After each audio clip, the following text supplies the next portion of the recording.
Welcome to New Excel coaching class YouTube channel. ಆತ್ಮೀಯ ವಿದ್ಯಾರ್ಥಿ ಮಿತ್ರರೇ, ನಾನು ನಿಮ್ಮ ಪ್ರೀತಿಯ ಬನಸ್ ಸರ್. ಇವತ್ತಿನ ದಿನ ಟಾರ್ಗೆಟ್ 80 ಮ್ಯಾಥ್ಸ್ ಸೀರೀಸ್ನ ಥರ್ಡ್ ಲೆಸನ್ನು 2 ಚರಾಕ್ಷರವುಳ್ಳ ರೇಖಾತ್ಮಕ ಸಮೀಕರಣಗಳ ಜೋಡಿಗಳು ಎಂಬ ಪಾಠದಲ್ಲಿ ಬರ್ತಕ್ಕಂತಹ ವೆರಿ ಇಂಪಾರ್ಟೆಂಟ್ ಟಾಪಿಕ್ ಮತ್ತು ವೆರಿ ಇಂಪಾರ್ಟೆಂಟ್ ಕ್ವಶನ್ಗಳನ್ನು ಡಿಸ್ಕಷನ್ ಮಾಡ್ತಾ ಇದ್ದೇನೆ. ನೋಡಿ, ನನ್ನ ವಿಡಿಯೋ ನಿಮಗೆ ಲೈಕ್ ಆದರೆ ಶೇರ್ ಮತ್ತು ಸಬ್ಸ್ಕ್ರೈಬ್ ಮಾಡೋದರೊಂದಿಗೆ ಸಪೋರ್ಟ್ ಮಾಡಿ ಅಂತ ಹೇಳ್ತಾ ಇವತ್ತಿನ ವಿಡಿಯೋ ಕ್ಲಾಸನ್ನು ಸ್ಟಾರ್ಟ್ ಮಾಡ್ತೇನೆ. ನೋಡಿ, ಇಲ್ಲಿ ಫಸ್ಟ್ ನಾವು ಏನನ್ನ ಅರ್ಥ ಮಾಡ್ಕೊಳ್ಳೋಣ ಅಂದ್ರೆ 2 ಚರಾಕ್ಷರವುಳ್ಳ ರೇಖಾತ್ಮಕ ಸಮೀಕರಣ ಅಂದ್ರೆ ಏನಂತ ಅರ್ಥ ಮಾಡ್ಕೊಳ್ಳೋಣ. ನೋಡಿ, ಯಾವುದಾದರೂ ಒಂದು ಸಮೀಕರಣ ax plus B Y plus C is equals 0. ನೋಡಿ, ಯಾವುದಾದ್ರೂ ಒಂದು ಸಮೀಕರಣ ax plus B Y plus C is equals 0 ಈ ರೂಪದಲ್ಲಿ ಇದ್ರ ಆ ಒಂದು ಸಮೀಕರಣವನ್ನ ನಾವೇನಂತ ಕರಿತೀವಿ? 2 ಚರಾಕ್ಷರವುಳ್ಳ ರೇಖಾತ್ಮಕ ಸಮೀಕರಣ ಅಂತ ಕರಿತೀವಿ.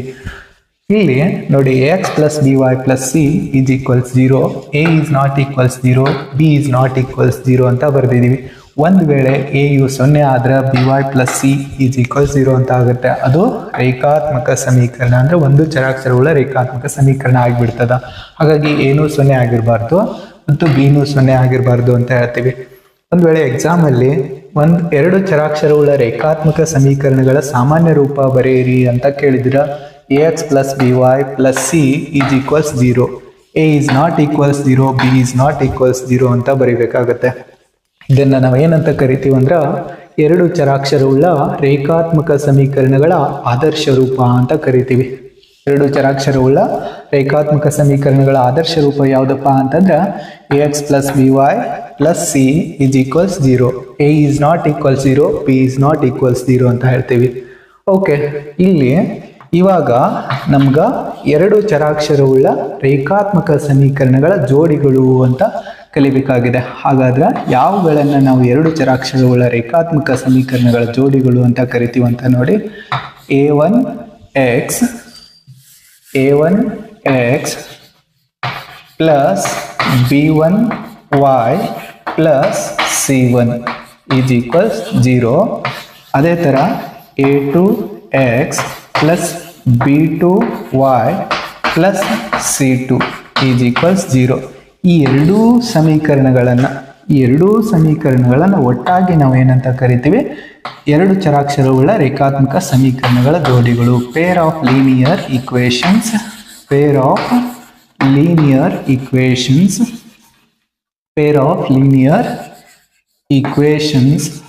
ಇನ್ 2 ವೇರಿಯೇಬಲ್ಸ್ ಅಂತ ಹೇಳ್ತೀವಿ. Pair of linear equations in 2 variables ಅಂತ ಕರಿತೀವಿ. 2 ವೇರಿಯೇಬಲ್ಸ್. ನೋಡಿ, 2 ಚರಾಕ್ಷರವುಳ್ಳ ರೇಖಾತ್ಮಕ ಸಮೀಕರಣಗಳ ಜೋಡಿಗಳು ಅಂದಾಗ a1x plus b1y plus c1 is equals 0, a2x plus b2y plus c2 is equals 0. ಇವೆರಡನ್ನು ಒಟ್ಟಾಗಿ ನಾವು 2 ಚರಾಕ್ಷರವುಳ್ಳ ರೇಖಾತ್ಮಕ ಸಮೀಕರಣಗಳ ಜೋಡಿಗಳು ಅಂತ ಕರಿತೀವಿ. Pair of linear equations in 2 variables ಅಂತ ಹೇಳ್ತೀವಿ. ಹಾಗಾದ್ರೆ ಇವುಗಳು ಹೊಂದಿರಬಹುದಾದ ನೋಡಿ ನಿಬಂಧನೆಗಳು, ಕಂಡೀಷನ್ಸ್ ಅಂತ ಹೇಳ್ತೀವಿ.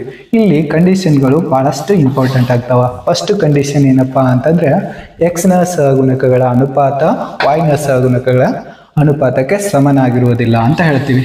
ನೋಡಿ, a1 divided by a2 is not equals b1 divided by b2. ನೋಡಿ, ಎಕ್ಸ್ನ ಸಹಗುಣಕಗಳ ಅನುಪಾತ y ನ ಸಹಗುಣಕಗಳ ಅನುಪಾತಕ್ಕೆ ಸಮನಾಗಿರದಿದ್ರೆ ಆ ರೇಖಾತ್ಮಕ ಸಮೀಕರಣಗಳ ಜೋಡಿ ನಕ್ಷೆಗಳು, ಈ ರೇಖಾತ್ಮಕ ಸಮೀಕರಣಗಳ ಜೋಡಿ ನಕ್ಷೆಗಳು ಪರಸ್ಪರ ಛೇದಿಸುತ್ತವೆ. ಪರಸ್ಪರ ಏನ್ ಮಾಡ್ತವೆ? ಛೇದಿಸುತ್ತವೆ. Intersecting each other. ಪರಸ್ಪರ ಛೇದಿಸುತ್ತವೆ. ರೇಖಾತ್ಮಕ ಸಮೀಕರಣಗಳ ಜೋಡಿ ನಕ್ಷೆಗಳು ಪರಸ್ಪರ ಛೇದಿಸುತ್ತವೆ ಮತ್ತು ಅನನ್ಯ ಪರಿಹಾರ ಹೊಂದಿರುತ್ತವೆ.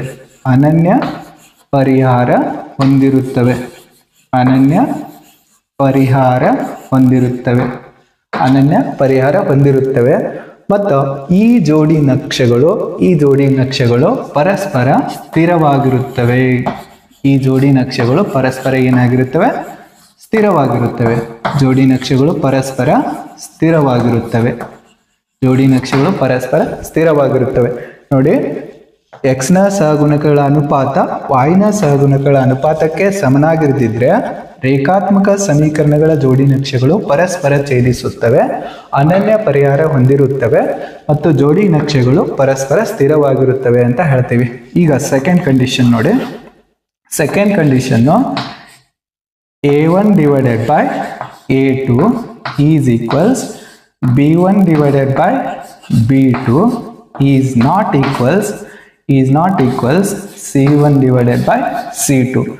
ನೋಡಿ, x ನ ಸಹಗುಣಕಗಳ ಅನುಪಾತ y ನ ಸಹಗುಣಕಗಳ ಅನುಪಾತಕ್ಕೆ ಸಮನಾಗಿದ್ದು ಸ್ಥಿರಾಂಕಗಳ ಅನುಪಾತಕ್ಕೆ ಸಮನಾಗಿರದಿದ್ರೆ ಈ ರೇಖಾತ್ಮಕ ಜೋಡಿ ನಕ್ಷೆಗಳು ಪರಸ್ಪರ ಸಮಾಂತರವಾಗಿರುತ್ತವೆ.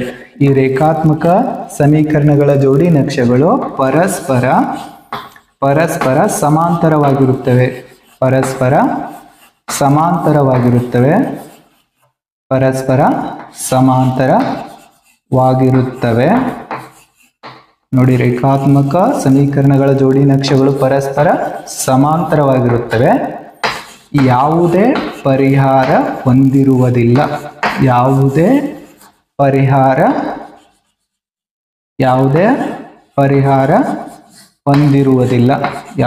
ಪರಿಹಾರ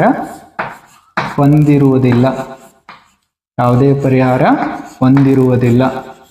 ನೋಡಿ, ರೇಖಾತ್ಮಕ ಸಮೀಕರಣಗಳ ಜೋಡಿ ನಕ್ಷೆಗಳು ಪರಸ್ಪರ ಸಮಾಂತರವಾಗಿರುತ್ತವೆ, ಯಾವುದೇ ಪರಿಹಾರ ಹೊಂದಿರುವುದಿಲ್ಲ ಮತ್ತು ಜೋಡಿ ನಕ್ಷೆಗಳು ಅಸ್ಥಿರವಾಗಿರುತ್ತವೆ. ಜೋಡಿ ನಕ್ಷೆಗಳು ಅಸ್ಥಿರವಾಗಿರುತ್ತವೆ. ಜೋಡಿ ನಕ್ಷೆಗಳು ಏನಾಗಿರ್ತಾವ? ಅಸ್ಥಿರವಾಗಿರುತ್ತವೆ ಅಂತ ಹೇಳ್ತೀವಿ. ಇಲ್ಲಿ ಇನ್ನೊಂದ್ಸಾರಿ ನೋಡ್ಬೋದಾದ್ರೆ ನೋಡಿ, x ನ ಸಹಗುಣಕಗಳ ಅನುಪಾತ y ನ ಸಹಗುಣಕಗಳ ಅನುಪಾತಕ್ಕೆ ಸಮನಾಗಿದ್ದು ಸ್ಥಿರಾಂಕಗಳ ಅನುಪಾತಕ್ಕೆ ಸಮನಾಗಿರದಿದ್ರೆ ಆ ರೇಖಾತ್ಮಕ ಸಮೀಕರಣಗಳ ಜೋಡಿ ನಕ್ಷೆಗಳು ಪರಸ್ಪರ ಸಮಾಂತರವಾಗಿರುತ್ತವೆ, ಯಾವುದೇ ಪರಿಹಾರ ಹೊಂದಿರುವುದಿಲ್ಲ ಮತ್ತು ಅಸ್ಥಿರವಾಗಿರುತ್ತವೆ ಅಂತ ಹೇಳ್ತೀವಿ. ಈಗ ನೆಕ್ಸ್ಟ್ ಥರ್ಡ್ ಕಂಡೀಷನ್ ನೋಡಿ. ಥರ್ಡ್ ಕಂಡೀಷನ್ ಏನಪ್ಪಾ ಅಂತಂದ್ರೆ, ಇಲ್ಲಿ ಎಲ್ಲಾ ಅನುಪಾತಗಳಿಂದಾಗ x ನ ಸಹಗುಣಕಗಳ ಅನುಪಾತ y ನ ಸಹಗುಣಕಗಳ ಅನುಪಾತಕ್ಕೆ ಸಮನಾಗಿದ್ದು ಅದೇ ತರ ನೆಕ್ಸ್ಟ್ ಸ್ಥಿರಾಂಕಗಳ ಅನುಪಾತಕ್ಕೂ ಕೂಡ ಸಮನಾಗಿದ್ರೆ ಆವಾಗ ರೇಖಾತ್ಮಕ ಸಮೀಕರಣಗಳ ಜೋಡಿ ನಕ್ಷೆಗಳು ನೋಡಿ, ರೇಖಾತ್ಮಕ ಸಮೀಕರಣಗಳ ಜೋಡಿ ನಕ್ಷೆಗಳು ಪರಸ್ಪರ ಐಕ್ಯವಾಗಿರುತ್ತವೆ.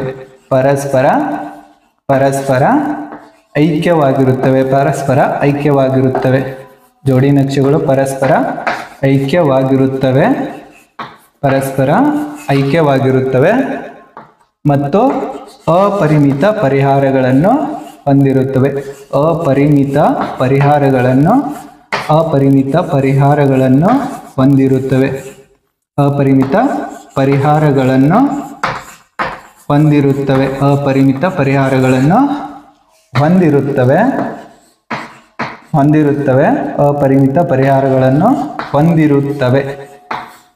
ರೇಖಾತ್ಮಕ ಸಮೀಕರಣಗಳ ಜೋಡಿ ನಕ್ಷೆಗಳು ಪರಸ್ಪರ ಐಕ್ಯವಾಗಿರುತ್ತವೆ ಮತ್ತು ಅಪರಿಮಿತ ಪರಿಹಾರಗಳನ್ನು ಹೊಂದಿರುತ್ತವೆ. ಆ ಜೋಡಿ ನಕ್ಷೆಗಳು ಪರಸ್ಪರ ಸ್ಥಿರವಾಗಿರುತ್ತವೆ ಅಂತ ಹೇಳ್ತೀವಿ. ಆ ಜೋಡಿ ನಕ್ಷೆಗಳು ಪರಸ್ಪರ ಸ್ಥಿರವಾಗಿರುತ್ತವೆ ಅಂತ ಹೇಳ್ತೀವಿ. ಓಕೆ, ಈ ಮೂರು ಕಂಡೀಷನ್ ಬಹಳಷ್ಟು ಇಂಪಾರ್ಟೆಂಟ್ ಅಂತ ಹೇಳ್ತೀವಿ. ನೋಡಿ, ಮೊದಲನೇದಾಗಿ x ನ ಸಹಗುಣಕಗಳ ಅನುಪಾತ y ನ ಸಹಗುಣಕಗಳ ಅನುಪಾತಕ್ಕೆ ಸಮನಾಗಿರದಿದ್ರೆ ಜೋಡಿ ನಕ್ಷೆಗಳು ಪರಸ್ಪರ ಛೇದಿಸುತ್ತವೆ, ಅನನ್ಯ ಪರಿಹಾರ ಹೊಂದಿರುತ್ತವೆ, ಪರಿಹಾರಗಳು ಸ್ಥಿರವಾಗಿರುತ್ತವೆ ಅಥವಾ ಜೋಡಿ ನಕ್ಷೆಗಳು ಸ್ಥಿರವಾಗಿರುತ್ತವೆ ಅಂತ ಹೇಳ್ತೀವಿ. ಓಕೆ, ಸೆಕೆಂಡ್ ಒನ್ ನೋಡಿ, a1 by a2 is equals b1 by b2 is not equals c1 by c2 ಆಗಿದ್ರೆ ರೇಖಾತ್ಮಕ ಸಮೀಕರಣಗಳ ಜೋಡಿ ನಕ್ಷೆಗಳು ಪರಸ್ಪರ ಸಮಾಂತರವಾಗಿರುತ್ತವೆ, ಯಾವುದೇ ಪರಿಹಾರ ಹೊಂದಿರುವುದಿಲ್ಲ, ಜೋಡಿ ನಕ್ಷೆಗಳು ಅಸ್ಥಿರವಾಗಿರುತ್ತವೆ ಅಂತ ಹೇಳ್ತೀವಿ. ನೆಕ್ಸ್ಟ್ ಥರ್ಡ್ ಕಂಡೀಷನ್, ಇಲ್ಲಿ a1 by a2 ಇದಕ್ಕೆ ಸಮ ಆಗಿರ್ತದ, b1 by b2 ಗೆ ಸಮ ಆಗಿರ್ತದ, ಅದೇ ತರ c1 by c2 ಗೆ ಸಮ ಆಗಿರ್ತದ. ಇವಾಗ ರೇಖಾತ್ಮಕ ಸಮೀಕರಣಗಳ ಜೋಡಿ ನಕ್ಷೆಗಳು ಪರಸ್ಪರ ಐಕ್ಯವಾಗಿರುತ್ತವೆ, ಅಪರಿಮಿತ ಪರಿಹಾರಗಳನ್ನು ಹೊಂದಿರುತ್ತವೆ ಮತ್ತು ರೇಖಾತ್ಮಕ ಜೋಡಿ ನಕ್ಷೆಗಳು ಪರಸ್ಪರ ಸ್ಥಿರವಾಗಿರುತ್ತವೆ ಅಂತ ಹೇಳ್ತೀವಿ. ಉದಾಹರಣೆ ಸಹಿತ ಎರಡು ಚರಾಕ್ಷರವುಳ್ಳ ರೇಖಾತ್ಮಕ ಸಮೀಕರಣಗಳ ಜೋಡಿಗಳು ಹೊಂದಿರಬಹುದಾದ ಸಂಬಂಧಗಳ ಬಗ್ಗೆ ಡಿಸ್ಕಷನ್ ಮಾಡೋಣ. ನೋಡಿ, ಇವಾಗ ಒಂದು ಉದಾಹರಣೆಯನ್ನ ಎಕ್ಸಾಂಪಲ್ ಅನ್ನ ಇಲ್ಲಿ ಬರೀತಾ ಇದ್ದೇನೆ. Example 1, 5x minus 8y plus 24 is equals 0. ಇನ್ನೊಂದು equation 6x minus 3y plus 12 is equals 0 ಅಂತ ಬರೆದಿದ್ದೀನಿ. ಇವೆರಡು ಈಕ್ವೇಶನ್ಗಳು ಎಂಥ ಪರಿಹಾರಗಳನ್ನು ಹೊಂದಿವೆ ಅಥವಾ ಯಾವ ಥರ ನಕ್ಷೆಗಳನ್ನು ಹೊಂದಿವೆ ಅಥವಾ ಅವು ಜೋಡಿ ನಕ್ಷೆಗಳು ಸ್ಥಿರವಾಗಿವೆ ಅನ್ನೋದನ್ನ ಪರೀಕ್ಷೆ ಮಾಡೋಣ. ಹೇಗೆ ಅಂತ ನೋಡಿ, ಫಸ್ಟು ನಾವು ಕಂಡೀಷನ್ಗಳನ್ನ 3 ಕಂಡೀಷನ್ಗಳನ್ನ ನೆನ್ಪಿಟ್ಕೋಬೇಕಾಗತ್ತೆ. ನೋಡಿ, ಇಲ್ಲಿ ಅನುಪಾತಗಳು ಎಕ್ಸ್ ನ ಸಹಗುಣಕಗಳ ಅನುಪಾತವನ್ನ ಕಂಡುಹಿಡಿಯೋಣ. ನೋಡಿ, ಎಕ್ಸ್ ನ ಸಹಗುಣಕಗಳ ಅನುಪಾತ ಅಂದಾಗ a1/a2. a1 ಅಂದ್ರೆ 5, a2 ಅಂದ್ರೆ 6. ಹಾಗಾದ್ರೆ a1 ಎಷ್ಟಿದೆ? 5, a2 ಅಂದ್ರೆ 6 ಇದೆ. ಅಂದ್ರೆ a1/a2 ಎಷ್ಟಾಯ್ತು? 5/6 ಆಯ್ತು. ಅದೇ ತರ ನೋಡಿ, ಇದು y ನ ಸಹಗುಣಕ. y ನ ಸಹಗುಣಕವನ್ನ ನಾವು b1 ಮತ್ತು b2 ಅಂತ ಕರಿತೀವಿ. ಹಾಗಾದ್ರೆ b1/b2 ನೋಡಿ, ಇದು ಎಷ್ಟಿದೆ? -8 ಇದೆ. ಆಮೇಲೆ ಇದು ಎಷ್ಟಿದೆ? -3 ಇದೆ. ನೋಡಿ, ಮೈನಸ್ ಡಿವೈಡೆಡ್ ಬೈ ಮೈನಸ್ ಅಂದ್ರೆ ಇಟ್ ಬಿಕಮ್ಸ್ ಪ್ಲಸ್ ಆಗುತ್ತೆ. 8/3 ಅಂದ್ರೆ ಇವಾಗ ನೋಡಿ, a1/a2 ಎಷ್ಟಿದೆ? 5/6 ಇದೆ. b1/b2 ಎಷ್ಟಿದೆ? 8/3 ಇದೆ. ಹಾಗಾದ್ರೆ ಇದರ ಅರ್ಥ ಏನಪ್ಪಾ ಅಂತಂದ್ರೆ a1/a2 is not equals b1 divided by b2 b1/b2 ಆಗಿದೆ. ಹಾಗಾದ್ರೆ ಇವಾಗ ನೋಡಿ, ಜೋಡಿ ನಕ್ಷೆಗಳು, ರೇಖಾತ್ಮಕ ಜೋಡಿ ನಕ್ಷೆಗಳು ಪರಸ್ಪರ ಏನ್ ಮಾಡ್ತವೆ? ಪರಸ್ಪರ ಛೇದಿಸುತ್ತವೆ. ರೇಖಾತ್ಮಕ ಸಮೀಕರಣಗಳ ಜೋಡಿ ನಕ್ಷೆಗಳು ಪರಸ್ಪರ ಛೇದಿಸುತ್ತವೆ ಅಂತ ಹೇಳ್ತೀವಿ. ಪರಸ್ಪರ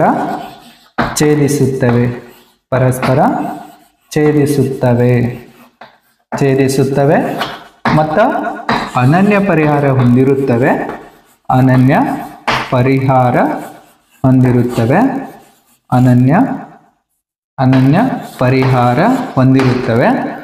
ಮತ್ತು ಜೋಡಿ ನಕ್ಷೆಗಳು ಪರಸ್ಪರ ಸ್ಥಿರವಾಗಿರುತ್ತವೆ ಅಂತ ಹೇಳ್ತೀವಿ. ಸ್ಥಿರವಾಗಿರುತ್ತವೆ. ನೋಡಿ, ಯಾವಾಗ ಜೋಡಿ ನಕ್ಷೆಗಳು ಪರಸ್ಪರ ಛೇದಿಸ್ತವೆ ಅಂತಂದ್ರ ಎಕ್ಸ್ ನ ಸಹಗುಣಕಗಳ ಅನುಪಾತ y ನ ಸಹಗುಣಕಗಳ ಅನುಪಾತಕ್ಕೆ ಸಮನಾಗಿರಬಾರ್ದು. ಆವಾಗ ಆ ಜೋಡಿ ನಕ್ಷೆಗಳು ಪರಸ್ಪರ ಛೇದಿಸುತ್ತವೆ, ಅನನ್ಯ ಪರಿಹಾರ ಹೊಂದಿರುತ್ತವೆ ಮತ್ತು ಪರಸ್ಪರ ಸ್ಥಿರವಾಗಿರುತ್ತವೆ ಅಂತ ಹೇಳ್ತೀವಿ. ಓಕೆ, ಇವಾಗ ಇನ್ನೊಂದು ಉದಾಹರಣೆಯನ್ನ ಬಿಡಿಸೋಣ. ನೋಡಿ, ನೆಕ್ಸ್ಟ್ ಉದಾಹರಣೆ. ಇವಾಗ ಇಲ್ಲಿ ಏನ್ ಮಾಡ್ತೇನೆ? Second example 2x plus 3y plus 8 is equals 0. Next, another example 6x plus 9y plus 15 is equals 0 ಅಂತ ಹೇಳ್ತೀನಿ. ಓಕೆ, ಇವೆರಡು ಚರಾಕ್ಷರವುಳ್ಳ ರೇಖಾತ್ಮಕ ಸಮೀಕರಣಗಳ ಜೋಡಿ ರೇಖೆಗಳು ಅಂತ ಹೇಳ್ತೀವಿ, ಜೋಡಿಗಳು ಅಂತ ಹೇಳ್ತೀವಿ. ಹಾಗಾದ್ರೆ ಇಲ್ಲಿ ಫಸ್ಟ್ ನಾವು ಕಂಡೀಷನ್ ಏನನ್ನು ಚೆಕ್ ಮಾಡ್ಬೇಕಂದ್ರೆ ಎಕ್ಸ್ ನ ಸಹಗುಣಕಗಳ ಅನುಪಾತ ಕಂಡುಹಿಡಿಯೋಣ. ನೋಡಿ, a1/a2. a1 ಅಂದ್ರ ಎಕ್ಸ್ ನ ಸಹಗುಣಕ. ನೋಡಿ, a1 ಮತ್ತು a2 ಯಾವುದರ ಸಹಗುಣಕ? ಎಕ್ಸ್ ನ ಸಹಗುಣಕ. ಎಕ್ಸ್ ನ ಸಹಗುಣಕ ಎಷ್ಟಿದೆ? 2 ಇದೆ. ಇಲ್ಲಿ ಎಕ್ಸ್ ನ ಸಹಗುಣಕ 6 ಇದೆ. ಹಾಗಾದ್ರೆ 2 1 2 3 ಆನ್ಸರ್ ಎಷ್ಟು ಬಂತು? ನೋಡಿ, 1/3 ಆಯ್ತು. a1/a2 ಎಷ್ಟಾಯ್ತು? 1/3 ಆಯ್ತು. ಅದೇ ತರ next b1 divided by b2 ಕಂಡುಹಿಡಿಯೋಣ. b1/b2 ಅಂದ್ರೆ ಇದು y ನ ಸಹಗುಣಕ ಅಂತ ಹೇಳ್ತೀವಿ. ಹಾಗಾದ್ರೆ b1 ಎಷ್ಟಿದೆ? 3. ನೋಡಿ, ಇಲ್ಲಿ ಎಷ್ಟಿದೆ? 9 ಇದೆ. ಇವಾಗ 3 1 3 3 ಆನ್ಸರ್ ಎಷ್ಟಾಯ್ತು? 1/3 ಆಯ್ತು. 1/3 ಆಯ್ತು. ಹಾಗಿದ್ರೆ ಈಗ ನೆಕ್ಸ್ಟ್ ಇನ್ನೊಂದು ಕಂಡೀಷನ್ ಯಾವ್ದಪ್ಪ ಅಂತಂದ್ರೆ ಸ್ಥಿರಾಂಕಗಳು. ನೋಡಿ, c1 ಡಿವೈಡೆಡ್ ಬೈ c2 ಅನ್ನ ಚೆಕ್ ಮಾಡ್ಕೊಳ್ಳೋಣ. c1 ಎಷ್ಟಿದೆ? 8 ಇದೆ. ಆಮೇಲೆ c2 ಎಷ್ಟಿದೆ? 15 ಇದೆ. ಇದು ಬಾಗ್ ಹೋಗಲ್ಲ, ಹಾಗೆ ಬರಿತೀನಿ. ಹಾಗಾದ್ರೆ ನೋಡಿ, ಇಲ್ಲಿ 3ನ್ನ ಅಬ್ಸರ್ವ್ ಮಾಡೋಣ. ನಾವು ಅಬ್ಸರ್ವ್ ಮಾಡಿದಾಗ ನಮ್ಗೆ ಏನ್ ಗೊತ್ತಾಗ್ತಾ ಇದೆ ಅಂತಂದ್ರ ನೋಡಿ, ಎಕ್ಸ್ ನ ಸಹಗುಣಕಗಳ ಅನುಪಾತ ಇದಕ್ಕೆ ಸಮ ಇದೆ, y ನ ಸಹಗುಣಕಗಳ ಅನುಪಾತಕ್ಕೆ ಸಮ ಇದೆ. ಬಟ್ ಯಾವ ಅನುಪಾತಕ್ಕೆ ಸಮ ಇಲ್ಲ ಅಂದ್ರೆ ಸ್ಥಿರಾಂಕಗಳ ಅನುಪಾತಕ್ಕೆ ಸಮ ಇಲ್ಲ ಅಂತ ಹೇಳ್ತೀವಿ. ಓಕೆ, ಹಾಗಾದ್ರೆ ಈಗ ನಾವೇನಂತ ಹೇಳ್ಬೋದು ಅಂತಂದ್ರ ರೇಖಾತ್ಮಕ ಜೋಡಿ ನಕ್ಷೆಗಳು ಪರಸ್ಪರ ಏನಾಗಿರ್ತಾವ ಅಂತಂದ್ರೆ ಸಮಾಂತರವಾಗಿರುತ್ತವೆ. ರೇಖಾತ್ಮಕ ಜೋಡಿ ನಕ್ಷೆಗಳು ಪರಸ್ಪರ ಸಮಾಂತರವಾಗಿರುತ್ತವೆ. ರೇಖಾತ್ಮಕ ಜೋಡಿ ನಕ್ಷೆಗಳು ಪರಸ್ಪರ ಸಮಾಂತರವಾಗಿರುತ್ತವೆ ಮತ್ತು ಯಾವುದೇ ಪರಿಹಾರ ಹೊಂದಿರುವುದಿಲ್ಲ.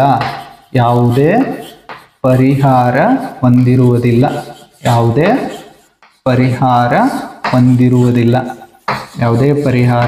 ಹೊಂದಿರುವುದಿಲ್ಲ ಅಂತ ಹೇಳ್ತೀವಿ.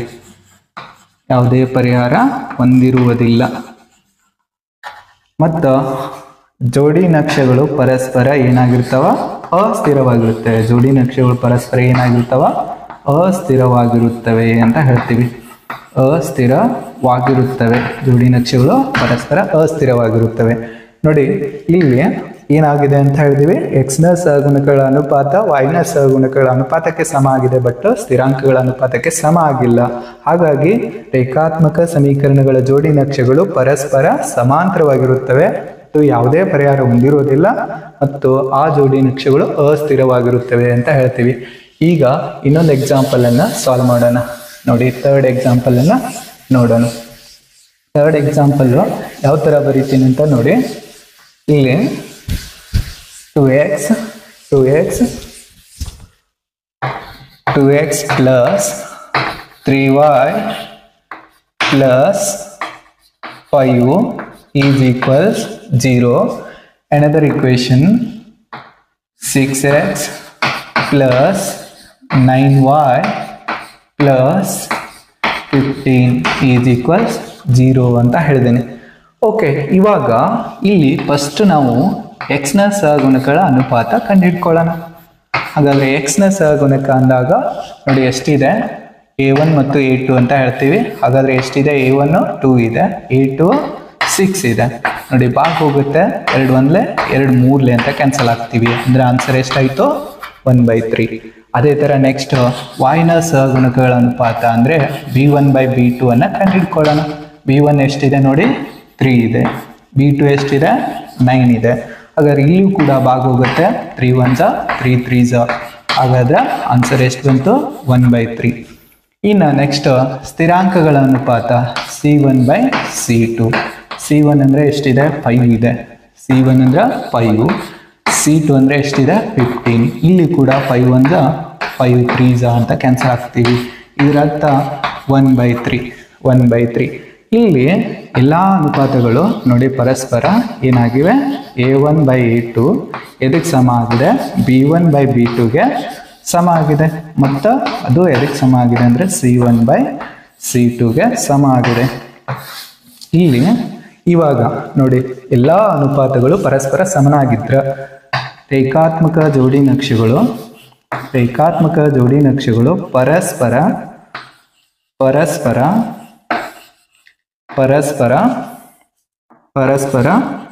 ಐಕ್ಯವಾಗಿರುತ್ತವೆ. ಪರಸ್ಪರ ಏನಾಗಿರುತ್ತವೆ, ಐಕ್ಯವಾಗಿರುತ್ತವೆ. ರೇಖಾತ್ಮಕ ಸಮೀಕರಣಗಳ ಜೋಡಿ ನಕ್ಷೆಗಳು ಪರಸ್ಪರ ಐಕ್ಯವಾಗಿರುತ್ತವೆ. ಅಪರಿಮಿತ ಪರಿಹಾರಗಳನ್ನು ಹೊಂದಿರುತ್ತವೆ. ಅಪರಿಮಿತ ಪರಿಹಾರಗಳನ್ನು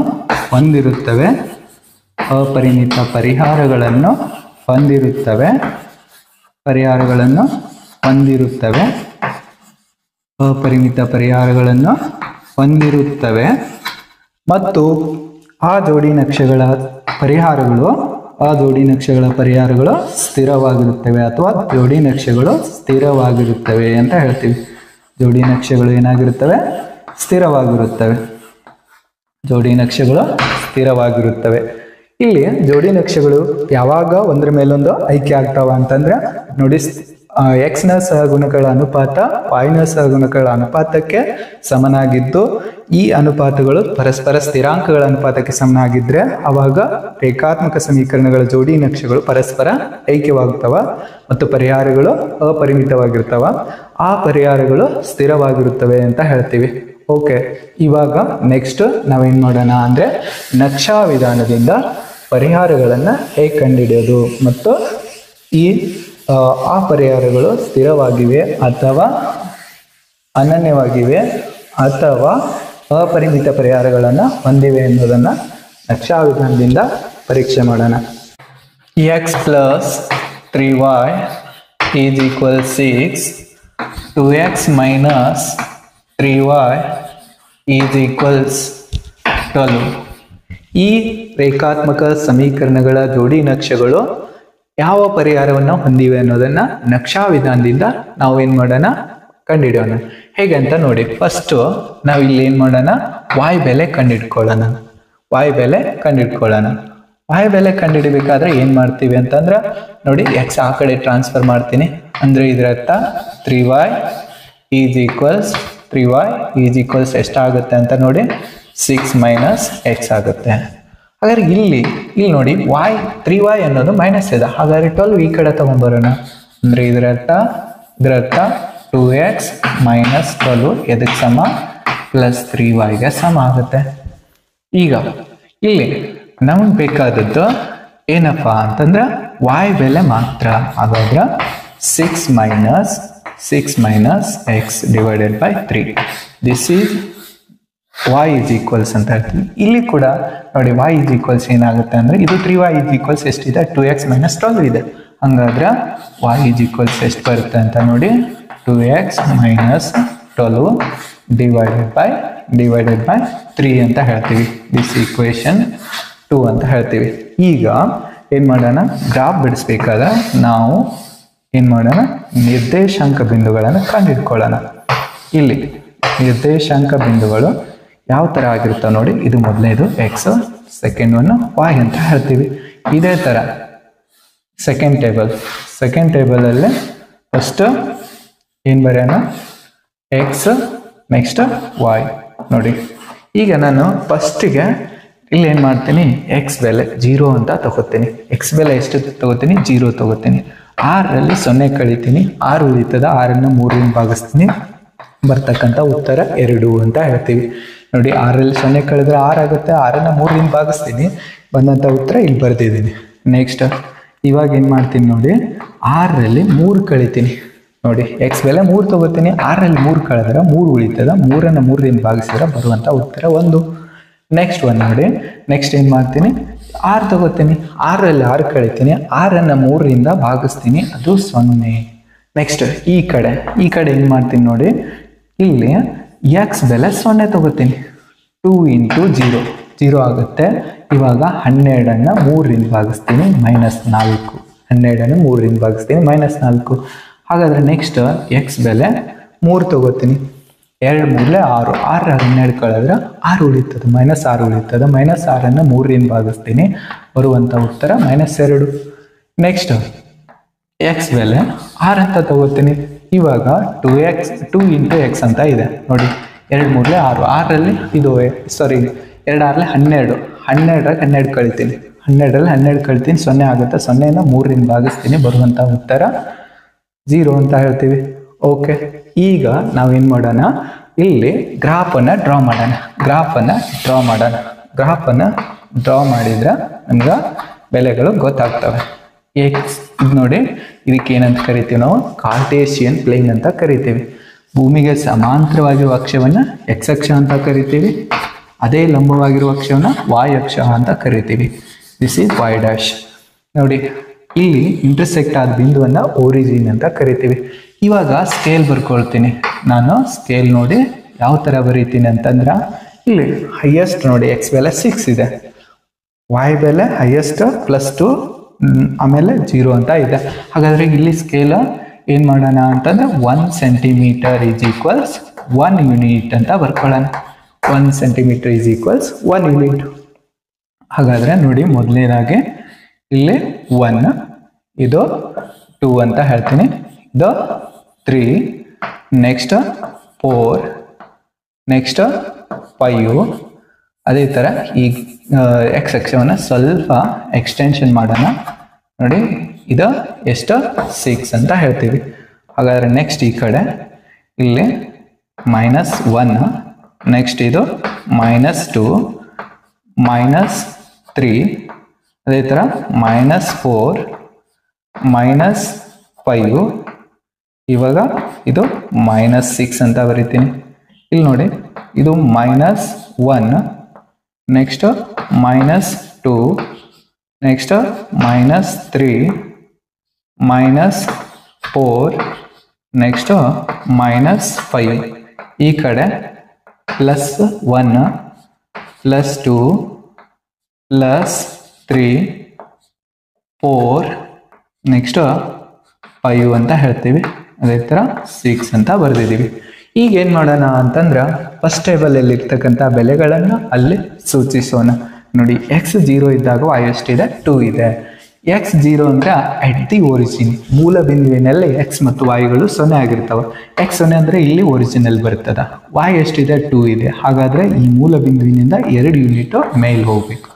ಅಂದರೆ ಇದು ಯಾವ ಬಿಂದು 0,2 ಅಂತ ಹೇಳ್ತೀವಿ. 0,2. ನೆಕ್ಸ್ಟ್ ಎಕ್ಸ್ 3 ಇದ್ದಾಗ y ಎಷ್ಟಿದೆ 1 ಇದೆ. ಎಕ್ಸ್ 3 ಇದ್ದಾಗ y 1 ಇದೆ. ಅಂದರೆ ಇಲ್ಲಿ ನೋಡಿ ಇಲ್ಲಿಂದ 3 ಯೂನಿಟ್ ಇಲ್ಲಿ ಹೋಗೋದು. ಇಲ್ಲಿಂದ ಲಂಬವಾಗಿ ಎಷ್ಟು ಯೂನಿಟು 1 ಯೂನಿಟ್. y 1 ಇದೆ. ಅಂದರೆ ಇದ್ರ ಅರ್ಥ 3,1 ಅಂತ ಹೇಳ್ತೀವಿ. 3,1. ನೆಕ್ಸ್ಟ್ ಎಕ್ಸ್ 6 ಇದ್ದಾಗ y ಎಷ್ಟಿದೆ 0 ಇದೆ. ಎಕ್ಸ್ 6 ಇದ್ದಾಗ y ಎಷ್ಟಿದೆ 0 ಇದೆ. ಹಂಗಾದ್ರೆ ನೋಡಿ x6 ಅಂದರೆ y ಎಷ್ಟಿದೆ 0. ಈಗೇನಾಗುತ್ತೆ ಅಂತ ನೋಡಿ, ಈ 3 ಬಿಂದುಗಳ ಮೂಲಕ ಹಾದು ಹೋಗುವಂತೆ ಒಂದು ಸರಳ ರೇಖೆಯನ್ನು ಡ್ರಾ ಮಾಡೋಣ. ನೋಡಿ 3 ಬಿಂದುಗಳ ಮೂಲಕ ಹಾದು ಹೋಗ್ತಿರ್ಬೇಕು ಅದು ಸರಳ ರೇಖೆ. ಇದು ಮೊದಲನೇ ಗ್ರಾಫ್. ಇನ್ನು ಸೆಕೆಂಡ್ ಗ್ರಾಫ್ ನೋಡಿ, ಎಕ್ಸ್ ಸೆಕೆಂಡ್ ಗ್ರಾಫಲ್ಲೇ ಏನು ಮಾಡೋದಿದೆ, ಎಕ್ಸ್ 0 ಇದ್ದಾಗ y ಎಷ್ಟಿದೆ -4. ನೋಡಿ ಎಕ್ಸ್ 0 ಅಂದರೆ ದಿ ಒರಿಜಿನ್. ಇವಾಗ ಏನು ಮಾಡ್ತೀನಿ, ಮೈನಸ್ ಇದ್ದಾಗ ಇಲ್ಲಿ ಕೆಳಗಡೆ ಹೋಗ್ಬೇಕಾಗತ್ತೆ. ಅಂದರೆ ಎಷ್ಟು ಯೂನಿಟ್ ಕೆಳಗಡೆ ಹೋಗ್ಬೇಕು, ನಾನು ಮೂಲ ಬಿಂದುವಿನಿಂದ 4 ಯೂನಿಟ್ ಕೆಳಗಡೆ ಹೋಗ್ಬೇಕು. ಹಾಗಾದರೆ ಇದು ಏನಪ್ಪ ಅಂತಂದರೆ ಇದು ಯಾವ ಬಿಂದು, ಇಲ್ಲಿ ನೋಡಿ ಇದು ಎಕ್ಸ್ 6,0. ಇದು ಏನಪ್ಪ ಅಂತಂದ್ರೆ 0,-4. ಓಕೆ. ಈಗ ನೆಕ್ಸ್ಟ್ ಎಕ್ಸ್ 3 ಇದ್ದಾಗ y ಎಷ್ಟಿದೆ -2. ಎಕ್ಸ್ 3 ಅಂದರೆ ಇಲ್ಲಿ y ಎಷ್ಟಿದೆ -2.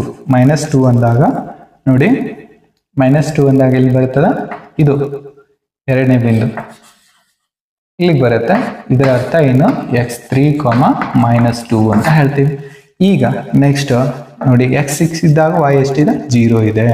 ಹಾಗಾದ್ರೆ ಇಲ್ಲೇ ಏನಾಯ್ತಂತ ನೋಡಿ, ಈ ತರ ಗ್ರಾಫ್, ಇದು ಎರಡನೇ ಇಕ್ವೇಶನ್ ಬರುತ್ತೆ. ಹಾಗಾದ್ರೆ ಈಗ ಎರಡೂ ರೇಖಾತ್ಮಕ ನಕ್ಷೆಗಳು ಛೇದಿಸಿದ ಬಿಂದುವನ್ನ ಆ ರೇಖಾತ್ಮಕ ಸಮೀಕರಣಗಳ ಪರಿಹಾರಗಳು ಅಂತ ಕರಿತೀವಿ. ಹಾಗಾದ್ರೆ ಎಕ್ಸ್ ನ ಬೆಲೆ ಎಷ್ಟು ಅಂತ ಅರ್ಥ, ಎಕ್ಸ್ ನ ಬೆಲೆ 6. ಎಕ್ಸ್ ನ ಬೆಲೆ ಎಷ್ಟು 6. y ನ ಬೆಲೆ ಎಷ್ಟಪ್ಪ ಅಂತಂದ್ರೆ 0 ಅಂತ ಹೇಳ್ತೀವಿ. y ನ ಬೆಲೆ 0. ಇದರ ಅರ್ಥ ಈ ರೇಖಾತ್ಮಕ ಸಮೀಕರಣಗಳ ಜೋಡಿಗಳು ನೋಡಿ x + 3y = 6 ಮತ್ತು 2x - 3y = 12 ಎಂಬ ರೇಖಾತ್ಮಕ ಸಮೀಕರಣಗಳ ಜೋಡಿಗಳು ಪರಸ್ಪರ ಛೇದಿಸುವ ನಕ್ಷೆಗಳನ್ನು ಹೊಂದಿವೆ ಮತ್ತು ಅನನ್ಯ ಪರಿಹಾರವನ್ನು ಹೊಂದಿವೆ.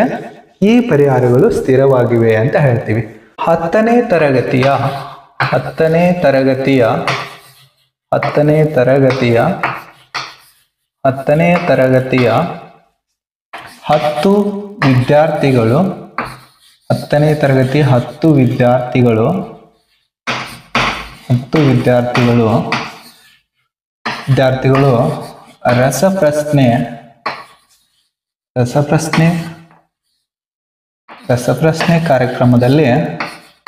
ರಸಪ್ರಶ್ನೆ ಕಾರ್ಯಕ್ರಮದಲ್ಲಿ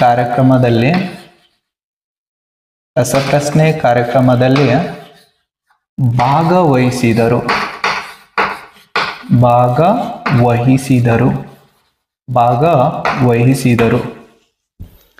ನೋಡಿ 10ನೇ ತರಗತಿಯ 10 ವಿದ್ಯಾರ್ಥಿಗಳು ರಸಪ್ರಶ್ನೆ ಕಾರ್ಯಕ್ರಮದಲ್ಲಿ ಭಾಗವಹಿಸಿದರು. ಹುಡುಗರ ಸಂಖ್ಯೆಯು ಹುಡುಗರ ಸಂಖ್ಯೆಯು ಹುಡುಗಿಯರ ಸಂಖ್ಯೆಗಿಂತ ಹುಡುಗರ ಸಂಖ್ಯೆಯು ಹುಡುಗಿಯರ ಸಂಖ್ಯೆಗಿಂತ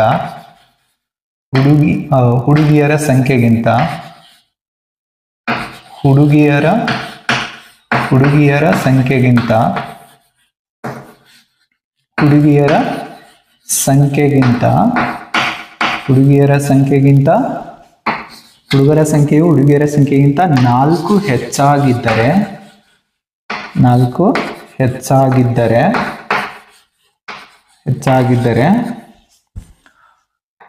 ಹೆಚ್ಚಾಗಿದ್ದರೆ ಹುಡುಗರ ಮತ್ತು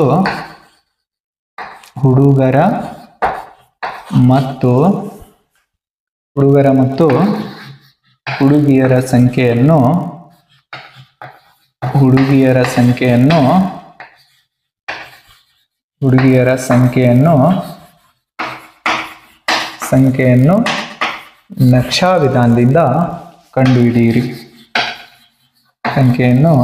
ನಕ್ಷಾ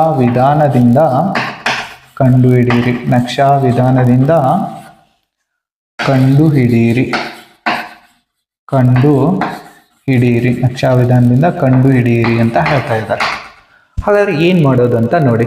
ಫಸ್ಟ್ ಏನ್ ಹೇಳ್ತಾ ಇದ್ದಾರೆ, 10ನೇ ತರಗತಿಯ 10 ವಿದ್ಯಾರ್ಥಿಗಳು. ಹಾಗಾದ್ರೆ ನಾವು ಇಲ್ಲಿ ಅಬ್ಸರ್ವ್ ಮಾಡಬೇಕಾದದ್ದು ಹುಡುಗರ ಸಂಖ್ಯೆ ಏನಾಗಿರ್ಲಿ ಅಂತ ತಗೊಳ್ಳೋಣ. ಹುಡುಗರ ಸಂಖ್ಯೆ x ಆಗಿರ್ಲಿ.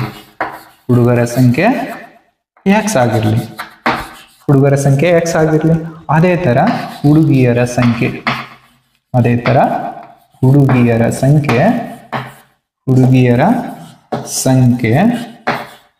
ಏನಾಗಿರ್ಲಿ ಅಂತ ನೋಡಿ. ಹುಡುಗಿಯರ ಸಂಖ್ಯೆ y ಆಗಿರ್ಲಿ ಅಂತ ಇಟ್ಕೊಳ್ಳೋಣ. ಹುಡುಗಿಯರ ಸಂಖ್ಯೆ y ಆಗಿರ್ಲಿ.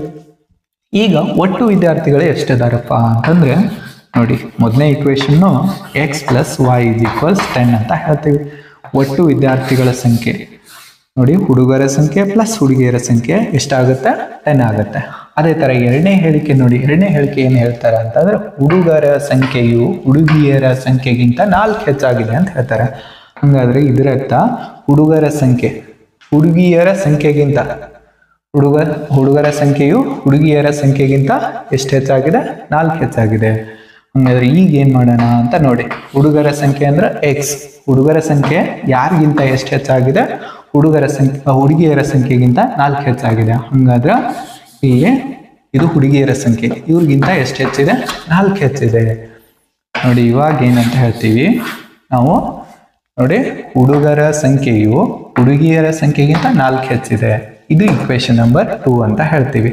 ಹಾಗಾದ್ರೆ ಈ ಎರಡೂ ಇಕ್ವೇಶನ್ ಅಲ್ಲಿ ನಾನು ಏನ್ ಮಾಡ್ಬೇಕಾಗಿದೆ? y ಬೆಲೆ ಕಂಡುಹಿಡಿಬೇಕಾಗಿದೆ. y ಬೆಲೆ ಕಂಡುಹಿಡಿಯೋಣ.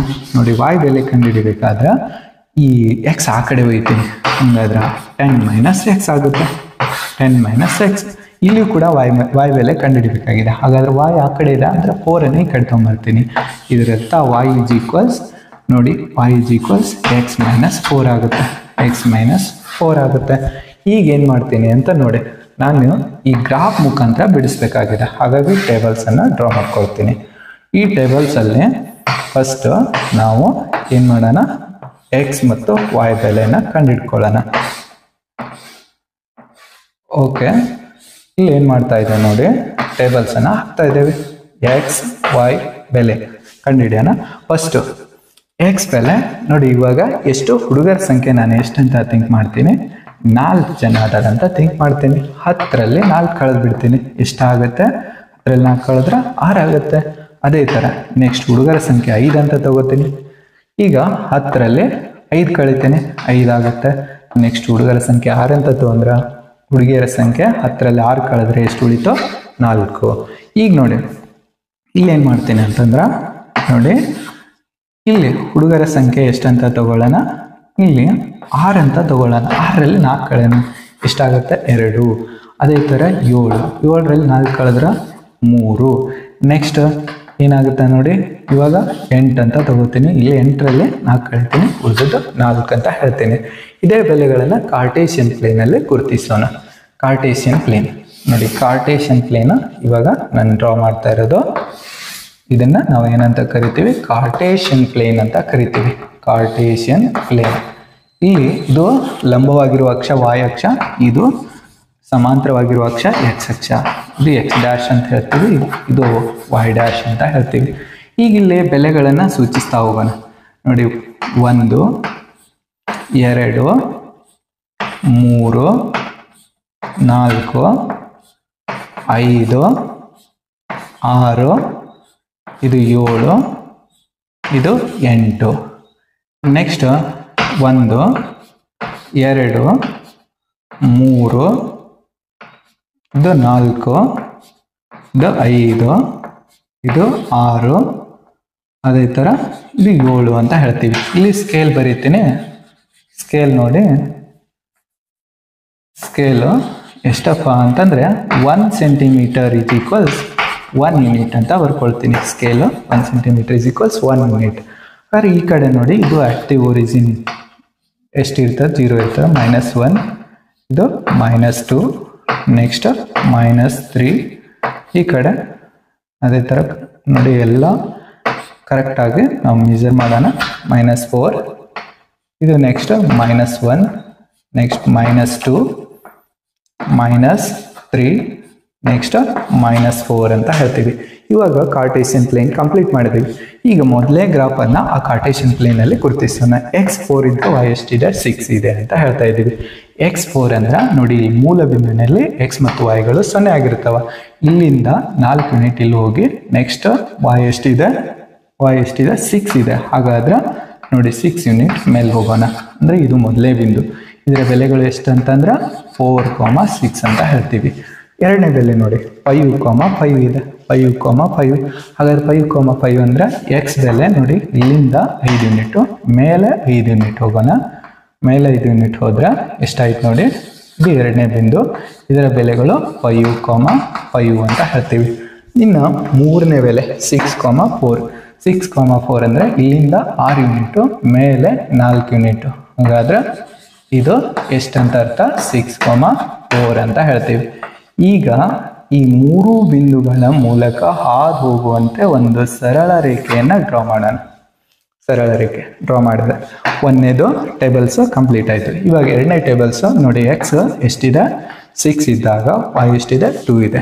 ಎಕ್ಸ್ 6 ಅಂದರೆ ಇಲ್ಲಿಂದ 6 ಯೂನಿಟ್ ಹೋಗೋಣ. ನೋಡಿ, ಇಲ್ಲಿಂದ 6 ಯೂನಿಟ್ ಅಂದರೆ ಇಲ್ಲಿಗೆ ಆಗುತ್ತೆ. y ಎಷ್ಟಿದೆ? 2 ಇದೆ. y 2 ಇದೆ ಅಂದರೆ ಇದು ಮೊದಲನೇ ಬೆಲೆ. ಇದರ ನಿರ್ದೇಶಾಂಕಗಳು ನೋಡಿ ಎಷ್ಟಂತಂದ್ರೆ 6,2 ಅಂತ ಹೇಳ್ತೀವಿ. ನೆಕ್ಸ್ಟ್ 7,3. ಎಕ್ಸ್ 7 ಇದ್ದಾಗ ಇಲ್ಲಿಂದ 7 ಯೂನಿಟು y ಎಷ್ಟಿದೆ? 3 ಇದೆ. ಹಾಗಾದ್ರೆ ನೋಡಿ, ಈ ಬಿಂದುವಿನ ಮೇಲೆ ಬರುತ್ತೆ. ಇದರ ಅರ್ಥ ಇದು 7,3 ಅಂತ ಹೇಳ್ತೀವಿ. 7,3. ಆಮೇಲೆ ಎಕ್ಸ್ ಎಷ್ಟಿದೆ? 8 ಇದೆ. y ಎಷ್ಟಿದೆ? 4 ಇದೆ. ಎಕ್ಸ್ 8 y 4 ಇದ್ದಾಗ ನೋಡಿ, ಎಕ್ಸ್ 8 y 4 ಅಂತಂದ್ರೆ ಈ ಬಿಂದು ಇಲ್ಲಿ ಬರುತ್ತೆ. ಇದನ್ನೇ ಏನಂತ ಹೇಳ್ತೀವಿ ನಾವು? 8,4 ಅಂತ ಹೇಳ್ತೀವಿ. ಈಗ ಈ ಬಿಂದುಗಳ ಮೂಲಕ ಹಾದು ಹೋಗುವಂತೆ ಒಂದು ಸರಳ ರೇಖೆಯನ್ನು ಡ್ರಾ ಮಾಡೋಣ. ನೋಡಿ, ಛೇದಿಸಿದ ಬಿಂದು ಎಷ್ಟಾಗಿದೆ? 7,3 ಆಗಿದೆ. ಅಂದರೆ ಎಕ್ಸ್ ಬೆಲೆ 7, y ಬೆಲೆ 3 ಅಂತ ಹೇಳ್ತೀವಿ. ನೋಡಿ, ಇಲ್ಲಿ ಕ್ವಶನಲ್ಲಿ ಏನು ಹೇಳಿದ್ರಪ್ಪ ಅಂತಂದರೆ 10ನೇ ತರಗತಿಯ 10 ವಿದ್ಯಾರ್ಥಿಗಳು ರಸಪ್ರಶ್ನೆ ಕಾರ್ಯಕ್ರಮದಲ್ಲಿ ಭಾಗವಹಿಸಿದ್ರು. ಹುಡುಗಿಯರ ಸಂಖ್ಯೆಗಿಂತ 4 ಹೆಚ್ಚಿತ್ತು. ಹಾಗಾದರೆ ಹುಡುಗರ ಸಂಖ್ಯೆ ನೋಡಿ, ಹುಡುಗಿಯರ ಸಂಖ್ಯೆ 4 ಹೆಚ್ಚಿದ್ರೆ ಹುಡುಗರ ಸಂಖ್ಯೆ ಮತ್ತು ಹುಡುಗಿಯರ ಸಂಖ್ಯೆಯನ್ನು ನಕ್ಷಾ ವಿಧಾನದಿಂದ ಕಂಡುಹಿಡಿಯಿರಿ ಅಂತ ಹೇಳಿದರು. ಹಾಗಾದರೆ ನಾನು ಹುಡುಗರ ಸಂಖ್ಯೆ ಎಕ್ಸ್ ಅಂತ ತೊಗೊಂಡಿದ್ದೆ, ಹುಡುಗಿಯರ ಸಂಖ್ಯೆ y ಅಂತ ತೊಗೊಂಡಿದ್ದೆ. ಹಂಗಾರೆ ಎಕ್ಸ್ ಬೆಲೆ 7 ಅಂದರೆ ಹುಡುಗರ ಸಂಖ್ಯೆ 7, ಹುಡುಗಿಯರ ಸಂಖ್ಯೆ y ಅಂದ್ರೆ 3 ಅಂತ. ಆಫ್ತಾಬ್ ತಮ್ಮ ಮಗಳಲ್ಲಿ ಹೇಳುತ್ತಾರೆ, 7 ವರ್ಷಗಳ ಹಿಂದೆ ಆಗಿನ ನಿನ್ನ ವಯಸ್ಸಿಗಿಂತ ನನ್ನ ವಯಸ್ಸು 7 ಪಟ್ಟು ಹೆಚ್ಚಾಗಿತ್ತು. ಇನ್ನು 3 ವರ್ಷಗಳ ಬಳಿಕ ಅವತ್ತಿನ ನಿನ್ನ ವಯಸ್ಸಿಗಿಂತ ನನ್ನ ವಯಸ್ಸು 3 ಪಟ್ಟು ಹೆಚ್ಚಾಗುತ್ತದೆ. ಹಾಗಾದರೆ ಅವರಿಬ್ಬರ ವಯಸ್ಸುಗಳನ್ನು ಕಂಡುಹಿಡಿಯಿರಿ ಅಂತ ಕ್ವಶನ್ ಇದೆ. ನೋಡಿ, ಏನು ಹೇಳ್ತಾರೆ ಆಫ್ತಾಬ್ ತಮ್ಮ ಮಗಳಲ್ಲಿ ಏನು ಹೇಳ್ತಾರೆ ಅಂತಂದರೆ, 7 ವರ್ಷಗಳ ಹಿಂದೆ ನಿನ್ನ ವಯಸ್ಸಿಗಿಂತ ಅಂದರೆ ಮಗಳ ವಯಸ್ಸಿಗಿಂತ ಆಫ್ತಾಬ್ನ ವಯಸ್ಸು ಎಷ್ಟು ಹೆಚ್ಚಾಗಿತ್ತು? 7 ಪಟ್ಟು ಹೆಚ್ಚಾಗಿತ್ತು. ಅದೇ 3 ವರ್ಷದ ನಂತರ ಮಗಳ ವಯಸ್ಸಿಗಿಂತ ಆಫ್ತಾಬ್ನ ವಯಸ್ಸು ಎಷ್ಟು ಪಟ್ಟು ಹೆಚ್ಚಾಗುತ್ತೆ? 3 ಪಟ್ಟು ಹೆಚ್ಚಾಗ್ತದೆ. ಹಾಗಾದ್ರೆ ಅವರಿಬ್ಬರು ವಯಸ್ಸನ್ನು ಇವಾಗ ಕಂಡುಹಿಡಿಯೋಣ. ಫಸ್ಟ್ ನಾವೇನು ಮಾಡೋಣ ನೋಡಿ, ಆಫ್ತಾಬ್ನ ವಯಸ್ಸು ಎಕ್ಸ್ ಅಂತ ಥಿಂಕ್ ಮಾಡೋಣ. ಆಫ್ತಾಬ್ನ ವಯಸ್ಸು ಎಕ್ಸ್ ಆಗಿರಲಿ, ಆಫ್ತಾಬ್ನ ಸದ್ಯದ ವಯಸ್ಸು ಏನಾಗಿರಲಿ, ಎಕ್ಸ್ ಆಗಿರಲಿ. ಆಫ್ತಾಬ್ನ ಸದ್ಯದ ವಯಸ್ಸು ಎಕ್ಸ್ ಆಗಿರಲಿ. ನೋಡಿ, ಅವರ ಮಗಳ ವಯಸ್ಸು ವಾಯ್ ಆಗಿರಲಿ. ಮಗಳ ವಯಸ್ಸು ವಾಯ್ ಆಗಿರಲಿ. ಮಗಳ ವಯಸ್ಸು ವಾಯ್ ಆಗಿರಲಿ ಅಂತ ತಗೊಂಡಿದ್ದೀವಿ. ನೋಡಿ, ಆಫ್ತಾಬ್ನ ವಯಸ್ಸು ಎಕ್ಸ್ ಆಗಿರಲಿ, ಅವರ ಮಗಳ ವಯಸ್ಸು ವಾಯ್ ಆಗಿರಲಿ.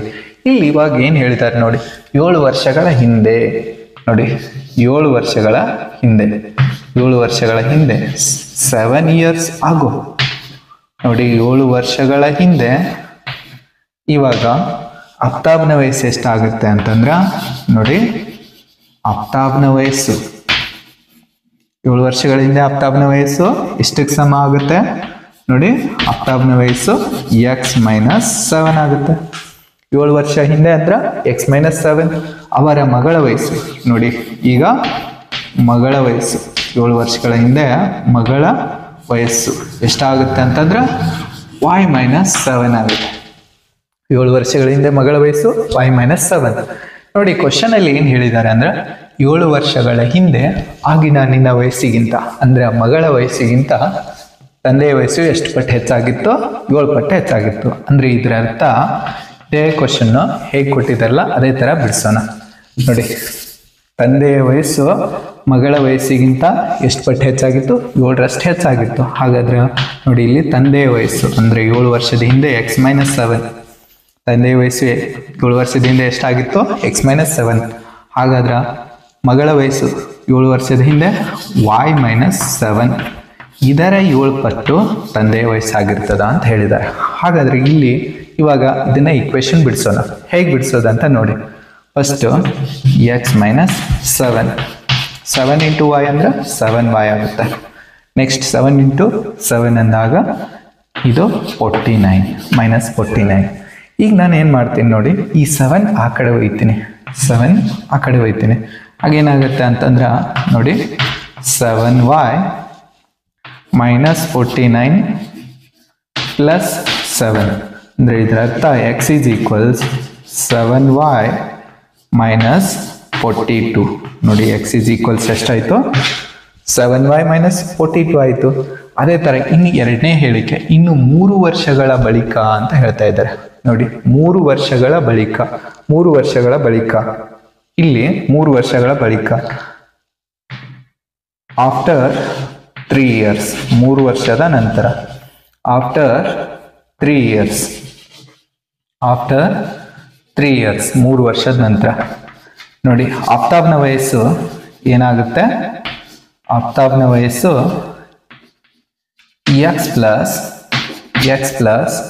3 ಆಗುತ್ತೆ. ಅದೇ ಥರ ಅವರ ಮಗಳ ವಯಸ್ಸು ಎಷ್ಟಾಗುತ್ತೆ ಅಂದ್ರೆ y+3 ಆಗುತ್ತೆ, y+3 ಆಗುತ್ತೆ. ಈಗ ಅವರು ಏನು ಹೇಳಿದಾರ, 3 ವರ್ಷಗಳ ಬಳಿಕ ಅವತ್ತಿನ ನಿನ್ನ ವಯಸ್ಸಿಗಿಂತ ನನ್ನ ವಯಸ್ಸು 3 ಪಟ್ಟು ಹೆಚ್ಚಾಗುತ್ತದೆ ಅಂತ ಹೇಳ್ತಾರೆ. ಹಾಗಾದ್ರೆ ಈಗ ನೋಡಿ, ತಂದೆಯ ವಯಸ್ಸು ಮಗಳ ವಯಸ್ಸಿನ 3ರಷ್ಟು ಆಗುತ್ತೆ. ಹಾಗಾದ್ರೆ ತಂದೆಯ ವಯಸ್ಸು ಎಷ್ಟಿದೆ, x+3 ಇದೆ 3 ವರ್ಷದ ನಂತರ. ಆಮೇಲೆ ಮಗಳ ವಯಸ್ಸು ಎಷ್ಟಿದೆ, y+3 ಇದೆ. ಅಂದರೆ ಇದರ 3ರಷ್ಟು ನೋಡಿ, y+3ನ 3ರಷ್ಟು. ಈಗ ಏನು ಮಾಡ್ತೀವಿ ಅಂತ ನೋಡಿ, ಇದು ಏನು ಮಾಡೋಣ, ಸಿಂಪ್ಲಿಫೈ ಮಾಡೋಣ.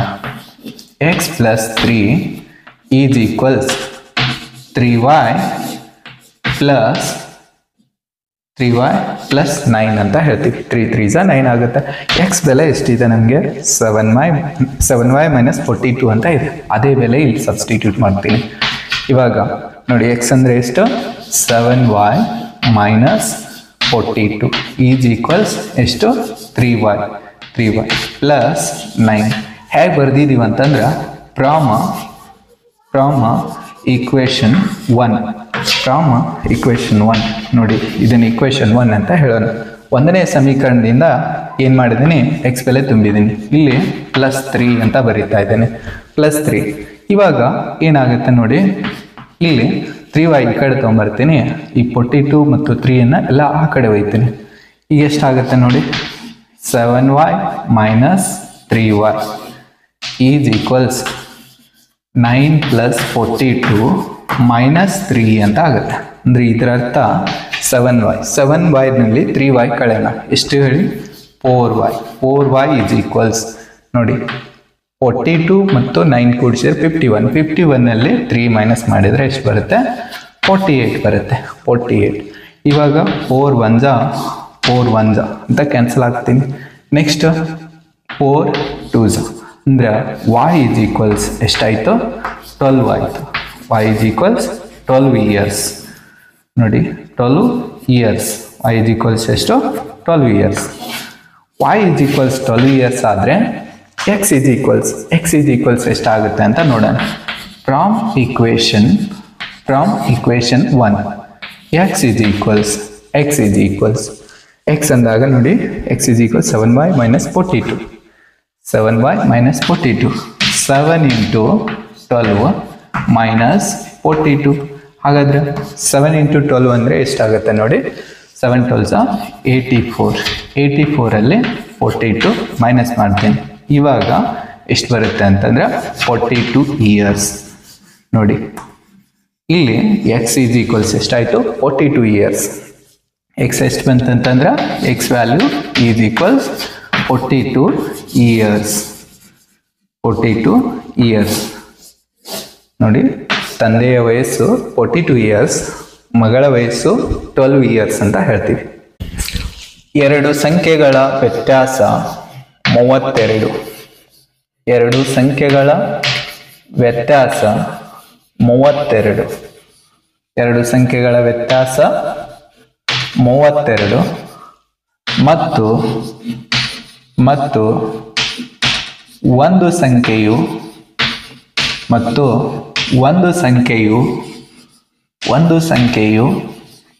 ಇನ್ನೊಂದರ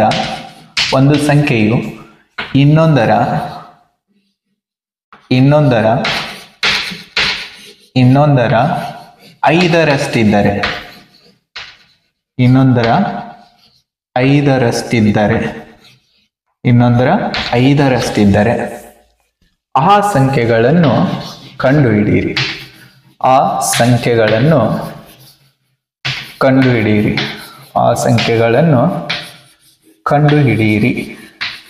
ಸಂಖ್ಯೆಗಳನ್ನು ಕಂಡುಹಿಡಿಯಿರಿ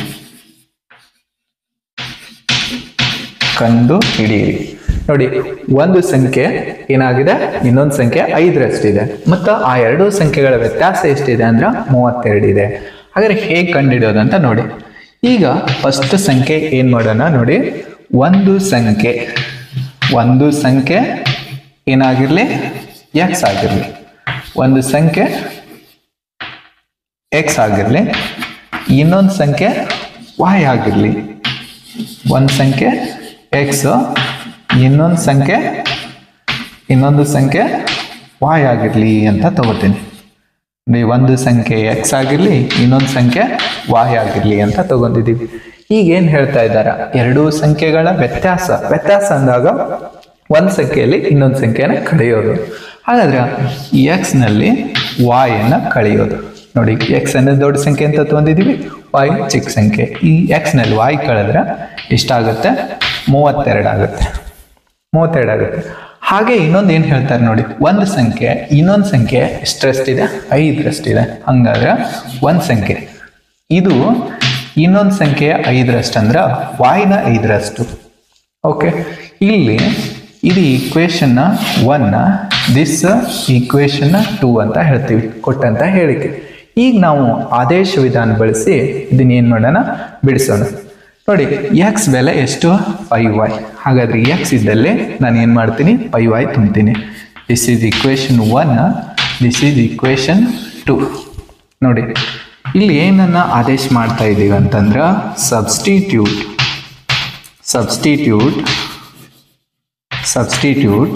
ಎಕ್ಸ್ ಇನ್ 1 ಅಂತ ಹೇಳ್ತಾ ಇದ್ದೀನಿ ನೋಡಿ. ಎಕ್ಸ್ ಬೆಲೆ ಸಮೀಕರಣ 1ರಲ್ಲಿ ಆದೇಶ ಮಾಡ್ತಾ ಇದ್ದೇನೆ. ಹಾಗಾದ್ರೆ ಎಕ್ಸ್ ಇದ್ದಲ್ಲಿ ಎಷ್ಟು ಬರೀಬೇಕು ಇವಾಗ, 5y ಮೈನಸ್ y ನೋಡಿ. ಎಕ್ಸ್ ಇದ್ದಲ್ಲಿ 5y ಬರೆದೀನಿ, ಮೈನಸ್ y ಈಸ್ ಈಕ್ವಲ್ಸ್ ಎಷ್ಟು, 32. ಓಕೆ, ಈಗ 5y ಅಲ್ಲಿ 1y ಕಳೆಯೋಣ, ಎಷ್ಟಾಗುತ್ತೆ 4y ಆಗುತ್ತೆ. 4y ಈಸ್ ಈಕ್ವಲ್ಸ್ ಎಷ್ಟು 32. ನೋಡಿ 4 1 4 8 4 8 32. ಹಾಗಾದ್ರೆ y ಈಸ್ ಈಕ್ವಲ್ಸ್ ಎಷ್ಟಾಯಿತು 8. ನೋಡಿ ಇಲ್ಲಿ y ಬೆಲೆ ಗೊತ್ತಾಯಿತು. ಆದ್ರೆ y ಬೆಲೆ ಗೊತ್ತಾದ್ರೆ ಈಗ ನೋಡಿ ನಾವು ಏನು ಮಾಡೋಣ, from equation 2 x is equals 5 into ನೋಡಿ 5y ಇದೆ, ಫ್ರಮ್ ಇಕ್ವೇಶನ್ 2 ನಿಂದ 5 ಇಂಟು 8 ದ್ಯಾಟ್ ಮೀನ್ಸ್ ನೋಡಿ ಎಕ್ಸ್ ವ್ಯಾಲ್ಯೂ ಎಷ್ಟು 40 ಅಂತ ಹೇಳ್ತೀವಿ. ಆ ಎರಡೂ ಸಂಖ್ಯೆಗಳು ಯಾವಪ್ಪ ಅಂತಂದ್ರೆ ಒಂದು 40, ಇನ್ನೊಂದು 8 ಅಂತ ಹೇಳ್ತೀವಿ. ಎರಡು ಪರಿಪೂರಕ ಕೋನಗಳಲ್ಲಿ ಎರಡು ಪರಿಪೂರಕ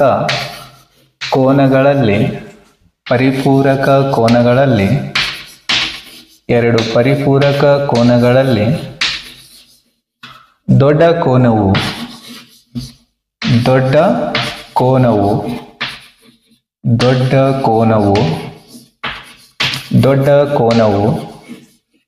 ಚಿಕ್ಕ ಕೋನಕ್ಕಿಂತ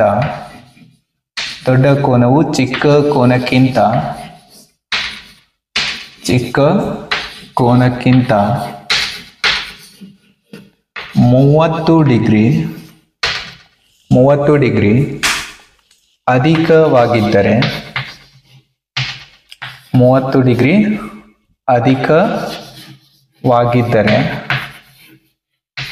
ಡಿಗ್ರಿ ಅಧಿಕವಾಗಿದ್ದರೆ ಆ ಕೋನಗಳನ್ನು ಕಂಡುಹಿಡಿಯಿರಿ. ಆ ಕೋನಗಳನ್ನು ಕಂಡುಹಿಡಿಯಿರಿ.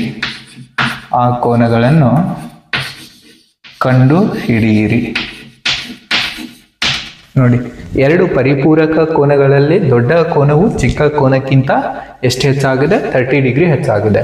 ಹಾಗಾದ್ರೆ ಆ ಕೋನಗಳನ್ನು ಕಂಡುಹಿಡಿಯಬೇಕಾಗಿದೆ. ಹಾಗಾದ್ರೆ ಇಲ್ಲಿ ನೋಡಿ ಪರಿಪೂರಕ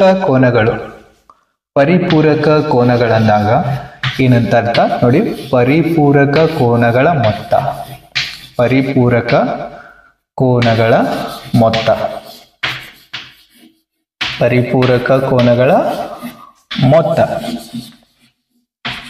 ಇಲ್ಲಿ ಪರಿಪೂರಕ ಕೋನಗಳಂದಾಗ ಎಕ್ಸ್ ಮತ್ತು y ಅನ್ನು ತೆಗೆದುಕೊಳ್ಳೋಣ. ನೋಡಿ ಎಕ್ಸ್ ಪ್ಲಸ್ y ಎರಡು ಕೋನಗಳ ಮೊತ್ತ ಎಷ್ಟಕ್ಕೆ ಸಮ ಆಗಿರ್ತದೆ ಅಂದ್ರೆ 180 ಡಿಗ್ರಿ. ನೋಡಿ ಯಾವುದಾದ್ರೂ ಎರಡು ಕೋನಗಳ ಮೊತ್ತ 180 ಡಿಗ್ರಿಗೆ ಸಮ ಆಗ್ತಿತ್ತಂದ್ರೆ ಆ ಎರಡು ಕೋನಗಳನ್ನು ಪರಿಪೂರಕ ಕೋನಗಳಂತ ಕರಿತೀವಿ. ಹಾಗಾದ್ರೆ ಇಲ್ಲಿ ಏನು ಹೇಳಿದ್ದಾರೆ, ದೊಡ್ಡ ಕೋನವು ಚಿಕ್ಕ ಕೋನಕ್ಕಿಂತ 30 ಡಿಗ್ರಿ ಅಧಿಕವಾಗಿದೆ. ಹಂಗಾದ್ರೆ ದೊಡ್ಡ ಕೋನ ಎಕ್ಸ್ ಆಗಿರಲಿ, ದೊಡ್ಡ ಕೋನವು ಚಿಕ್ಕ ಕೋನ y ಆಗಿರಲಿ, ಚಿಕ್ಕ ಕೋನಕ್ಕಿಂತ ಎಷ್ಟು ಅಧಿಕವಾಗಿದೆ 30 ಡಿಗ್ರಿ ಅಧಿಕವಾಗಿದೆ. ಹಾಗಿದ್ರೆ ಎಕ್ಸ್ ಈಸ್ ಈಕ್ವಲ್ಸ್ ಎಷ್ಟು ಅಂತ ಗೊತ್ತಾಯ್ತು ನಮಗೆ, y plus 30 degree. This is equation number 2 ಅಂತ ಹೇಳ್ತೀನಿ. ಈಗ ಮತ್ತೆ ನಾನು ಆದೇಶ ವಿಧಾನದಿಂದ ಈ ಪ್ರಾಬ್ಲಮ್ ಅನ್ನು ಸಾಲ್ವ್ ಮಾಡ್ತಾ ಇದ್ದೇನೆ. ನೋಡಿ substitute X value in equation 1. ನೋಡಿ ಎಕ್ಸ್ ವ್ಯಾಲ್ಯೂ ಎಷ್ಟಿದೆ y ಪ್ಲಸ್ 30 ಡಿಗ್ರಿ. ಅದೇ ವ್ಯಾಲ್ಯೂನೇ ಇಲ್ಲಿ ಇಕ್ವೇಶನ್ 1 ಸಬ್ಸ್ಟಿಟ್ಯೂಟ್ ಮಾಡ್ತಾ ಇದ್ದೇನೆ. ಹಂಗಾದ್ರೆ ಎಕ್ಸ್ ಇದ್ದಲ್ಲಿ ಎಷ್ಟು ಬರೀತೀನಿ ಇವಾಗ, y ಪ್ಲಸ್ 30 ಡಿಗ್ರಿ. ನೋಡಿ next plus y is equals 180 degree. Okay, 1y ಇನ್ನೊಂದು y ಕೂಡಿಸೋಣ. ಎಷ್ಟು y ಆಗುತ್ತೆ 2y ಆಗುತ್ತೆ. ಈ 30 ಡಿಗ್ರಿ ರೈಟ್ ಸೈಡಿಗೆ ಕಳಿಸ್ತೀನಿ. ಹಾಗಾದ್ರೆ 180 ಡಿಗ್ರಿ ಮೈನಸ್ 30 ಡಿಗ್ರಿ. ಓಕೆ, ಇವಾಗ 2y is equals 180 degree minus 30 degree ಅಂದ್ರೆ ಎಷ್ಟು ಬರುತ್ತೆ, 180ಯಲ್ಲಿ 30 ಮೈನಸ್ ಮಾಡಿದ್ರೆ 150 ಆಗುತ್ತೆ. ನೋಡಿ 2 1 2 7 14, 1 ಕ್ಯಾರಿ ಉಳಿತು 10 ಆಗುತ್ತೆ. 2 5 10 ಅಂತ ಹೇಳ್ತೀವಿ. ಇದರ ಅರ್ಥ y ಈಸ್ ಈಕ್ವಲ್ಸ್ 75 ಡಿಗ್ರಿ. ನೋಡಿ ಚಿಕ್ಕ ಕೋನ ಎಷ್ಟು ಡಿಗ್ರಿ 75 ಡಿಗ್ರಿ. ಇನ್ನು ದೊಡ್ಡ ಕೋನ ನೋಡಿ, ಈಗ ಏನು ಹೇಳ್ತೀವಿ, ದೊಡ್ಡ ಕೋನ from equation 2 x is equals 75 degree plus 30 degree. ಹಾಗಾದ್ರೆ x is equals 105 degree. X is equals 105 degree. ನೋಡಿ ಆ ಎರಡು ಕೋನಗಳ ಅಳತೆ ಒಂದು 105 ಡಿಗ್ರಿ, ಇನ್ನೊಂದು 75 ಡಿಗ್ರಿ ಅಂತ ಹೇಳ್ತೀವಿ. 5 ವರ್ಷಗಳ ಬಳಿಕ 5 ವರ್ಷಗಳ ಬಳಿಕ 5 ವರ್ಷಗಳ ಬಳಿಕ ಜೇಕಬ್ರ ವಯಸ್ಸು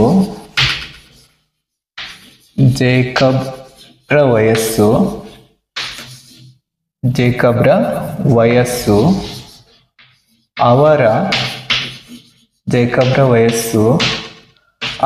ಮಗನ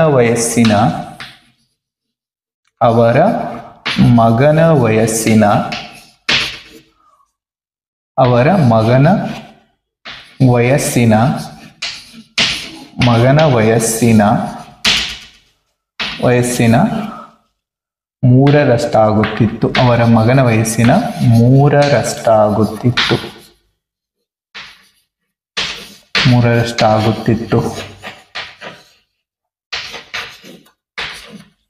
3ರಷ್ಟಾಗುತ್ತಿತ್ತು.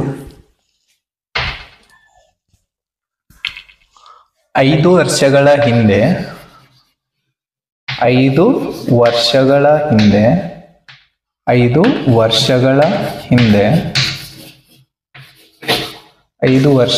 ಹಿಂದೆ ಜೇಕಬ್ರ ವಯಸ್ಸು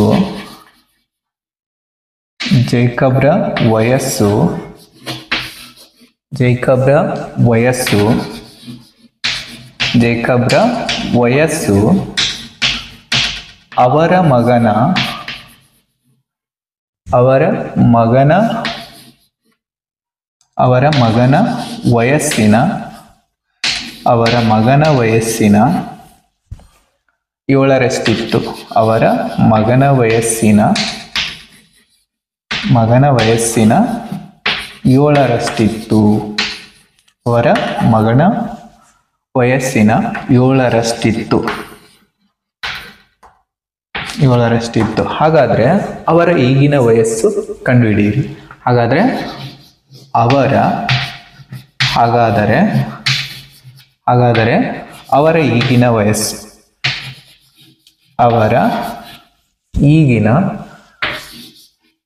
ಅವರ ಈಗಿನ ವಯಸ್ಸು ಕಂಡುಹಿಡಿಯಿರಿ.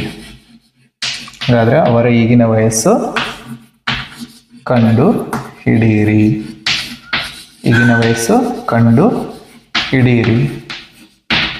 ಕಂಡುಹಿಡಿಯಿರಿ. ಓಕೆ, ಏನ್ ಹೇಳಿದ್ದಾರೆ ನೋಡಿ. 5 ವರ್ಷಗಳ ಬಳಿಕ ಜೇಕಬ್ರ ವಯಸ್ಸು ಅವರ ಮಗನ ವಯಸ್ಸಿನ 3ರಷ್ಟಾಗ್ತಿತ್ತು.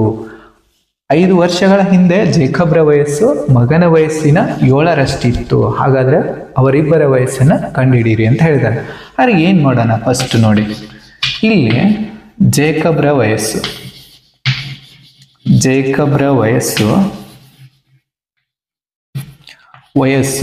ಎಕ್ಸ್ ಆಗಿರ್ಲಿ. ಜೇಕಬ್ರ ಸದ್ಯದ ವಯಸ್ಸು